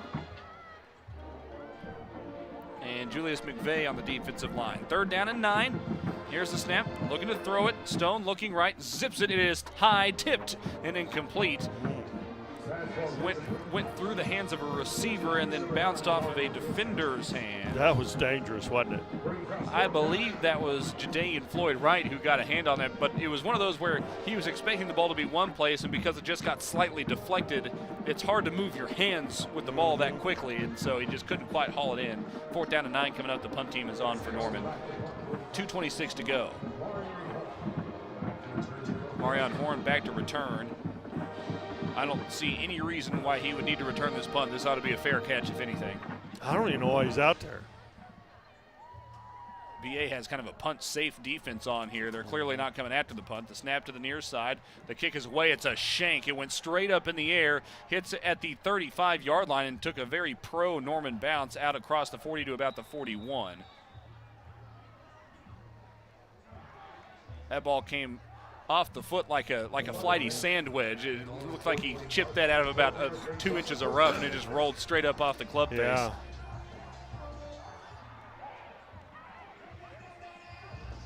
Phil Mickelson flop shot style. 35-7, Broken Arrow leads with 2:16 to go. Looking for a win on senior night. Autzen Newell still at the game at quarterback. 1st and 10 from the Norman 41. Handoff right side. Hurt around the right edge across the 40-yard line and drugged down around the 39. Actually give him the 38, so a gain of about 3 brings up 2nd down and 7. They're doing good. Just keep it going here. Offense is doing a good job. They're giving the backups 2 good series here. Ryan Wyckoff, what are you seeing down there? Let me tell you something. We talked about the size and weight of the running back. I can tell you where the weight is. It's in his legs. This guy does squats on days for days. And it's proved well for him so far. Handoff over the right side. Plows into several defenders and linemen for that matter and gains about a yard. Hurt with the another carry, and it brings up 3rd down and 6. And Kobe Hurt, you can kind of see some comparisons here to Sanchez Banks, just the way he's built and the way he runs. Oh, yeah. Let's take a look at some of the, it looks like Brandon Barwig is out there right now on the offensive line. Check that. No, that's Ross Martin. Also out there is Chance Marick. And Talon Wheeler still out there as well. 3rd down and 6. Pistol formation. They hand it off to Hurt over the right side, trying to find the corner, and does, diving forward towards the 30-yard line. He may have gotten the first down. Yeah, he's close. Let's see, where's he marking him? We're inside a minute to play, Oh, and they gave him 30. Yeah. First Good. down, Tigers. Good game. That's a great run from Game Kobe over. Hurt. Good job. I thought they were going to stretch him out there, and he was able to get the edge, show some quickness. 45 seconds to play. The "I believe that we will win" chant coming with 0 risk of being wrong at this point in the game. 1st and 10 from the 30. Here's a snap, handoff to Hurt again, trying the right side, sidestepping his way through the line of scrimmage and tumbling forward for about 8 yards down to the 22-yard line. That was a great run. I don't think we'll get to see him carry the ball again. There we go. That's the game. We've already seen now for Hurt, that's 7 carries for about 22 yards, averaging about 3 yards a pop. And that should end it. Clock under 10 seconds. That will do it. 35-7 the final score, as Broken Arrow wins it over Norman. C.J. McClendon, I think, had some words for the Broken Arrow sideline.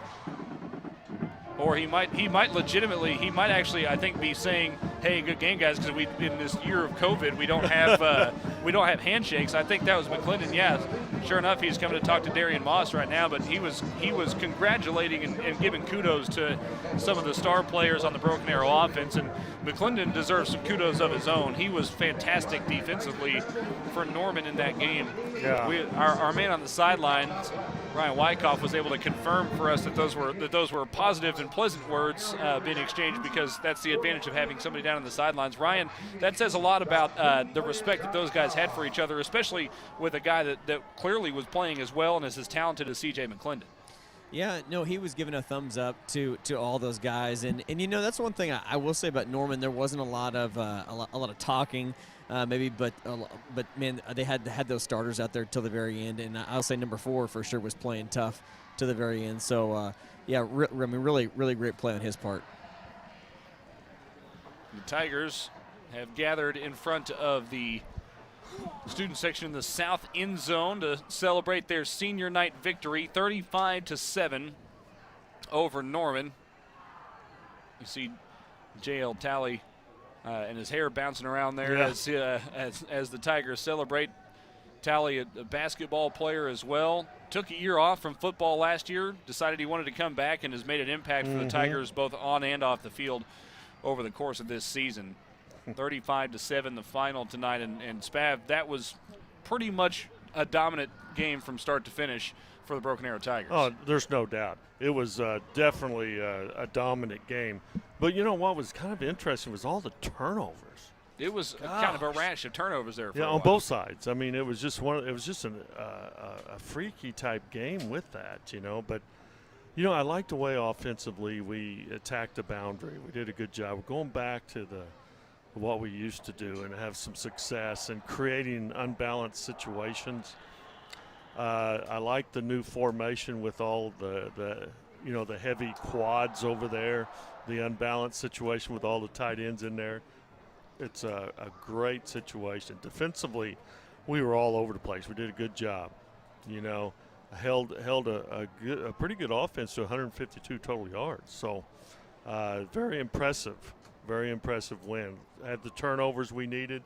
So we end up with really a +1, from what we had. We were +2, now we're +3 in the turnover margin, which is great. You want to be in the plus, obviously. But we've got to work on creating more turnovers. You'd think as chaotic as we are, defensively, the way we're jumping around all the time, you'd think we'd have Let's go down to the sidelines real quick, and Ryan More Wyckoff, turnovers. who's with Coach Alexander. Well, Coach, it's a tale of turnovers. Tell me about, man, just talk through maybe those turnovers that your defense was able to get tonight. Well, God dang, how many games have it been since we've had a bunch of turnovers? We got one against Santa Fe right at the end of the half, which is end of the first half, which is great. But before that, it was a couple games. But that's kind of the way it works, right? They just come in bunches. Hopefully, since we didn't have very many in the first 6 games, right, we'll get a whole bunch here as we get headed into the playoffs. So in a game like this, you win by 28. What are the things that you're able to do in a game like that where you are up, as far as maybe getting in different players or doing maybe plays or formations? Talk to me about that. Well, the number one thing, right, is senior night, right? We want to get every senior on the field if we can, right? And that's important, right? A lot of these seniors have been here, since they were little kids, and getting them on the field is important. We did not get everybody, I don't believe. We've got a little over 40 seniors, and it's tough. But besides that, yes, when you get up and you start doing things, yeah, you want to do some things on the field and put on film that the teams later on have to work on. That's great. Congratulations on a great win on senior night. Thank you. Thank you very much, Ryan. The final score again, 35-7. Broken Arrow wins it, and Spav, you got, you forced some turnovers. You were able to run the ball well, especially into the boundary. The passing game was a little bit hit and miss, but you're so dominant in the run game, you really didn't need it tonight. So there will certainly be some things to improve on in the passing game aspect. Well, we didn't need it, but we need to work on it. In my mind, it's just like I told you previously. My dad was a professional football coach, and when I started coaching, he kept saying, "Why aren't you working on your pass protection very much?" And I said, "Well, I'm not throwing the ball very much." He says, "But when you do, you better be good at it. So you better practice it as much as you do your running game." So that's the whole deal. Is we need to put it out into better competition out there, because when you're running versus your scout team, that's a different story than when you're running against the starting defense of another opponent. So we need to have those times to work on them. I really do. I think it's imperative that we do that, because there's going to be times where we're going to sit back and we're going to have to throw the football. You know it, and we know it. The special teams, again, coming up with a big play on that punt that gets down at the 2-yard line. Seth Dodd did the punting and then immediately recovered a fumble on the next play to give the Tigers the ball at the 5-yard line. So it made a good open field tackle out here, but I tell you, the kickoff coverage was amazing. Again, was really good. There were 2 or 3 in there in which there was a net negative return, which you just don't see very often. No. Then there was one missed tackle that resulted in kind of a big return near the end, but all in all, the kick coverage again was great. The defense was very good. Yeah, and both sides of the ball. The whole total game. I mean, all 3 phases were dictated by us, and that's what makes it really a unique game. And Norman's not a bad football team. They're a pretty good football team and has some good things to do. You mentioned earlier holding a pretty good offense to only 152 yards. Keep in mind McClarty averages 140 a game on the ground and 149 a game through the air. Exactly. Norman tonight only had 90 yards total rushing and 62 yards passing, and most one of those passing was that one play almost. Well, and that was a different quarterback. That was Zach Stone. Oh, that's right. So that's right. They were really knocked off balance from the get-go, and the Broken Arrow defense did an excellent job. There was that one big play. It was let's see, how long of a reception was it? 41-yard reception for Jaden Bray. And that was, again, pretty well covered. He just went up and made a really good individual play. So there's really just nothing to complain about with the defense tonight. There weren't any big busts. They're outstanding. There was very, very good night tonight for the Broken Arrow which defense. is what we needed and what we wanted to accomplish to begin with, because there's a lot of things we need to improve on. The conversion rates, just everything, and we did that. We really had a solid game defensively. And we really needed that. Tigers have one more regular season game coming up. That's at Enid next Friday night. As it stands right now, we expect to bring that game to you, but it's coronavirus 2020 and things change on a weekly basis. So that's the plan for now. We plan on making the trip over to Enid next Friday for the final game of the regular season before we get into the playoffs the following week. Thanks to everybody for tuning in tonight.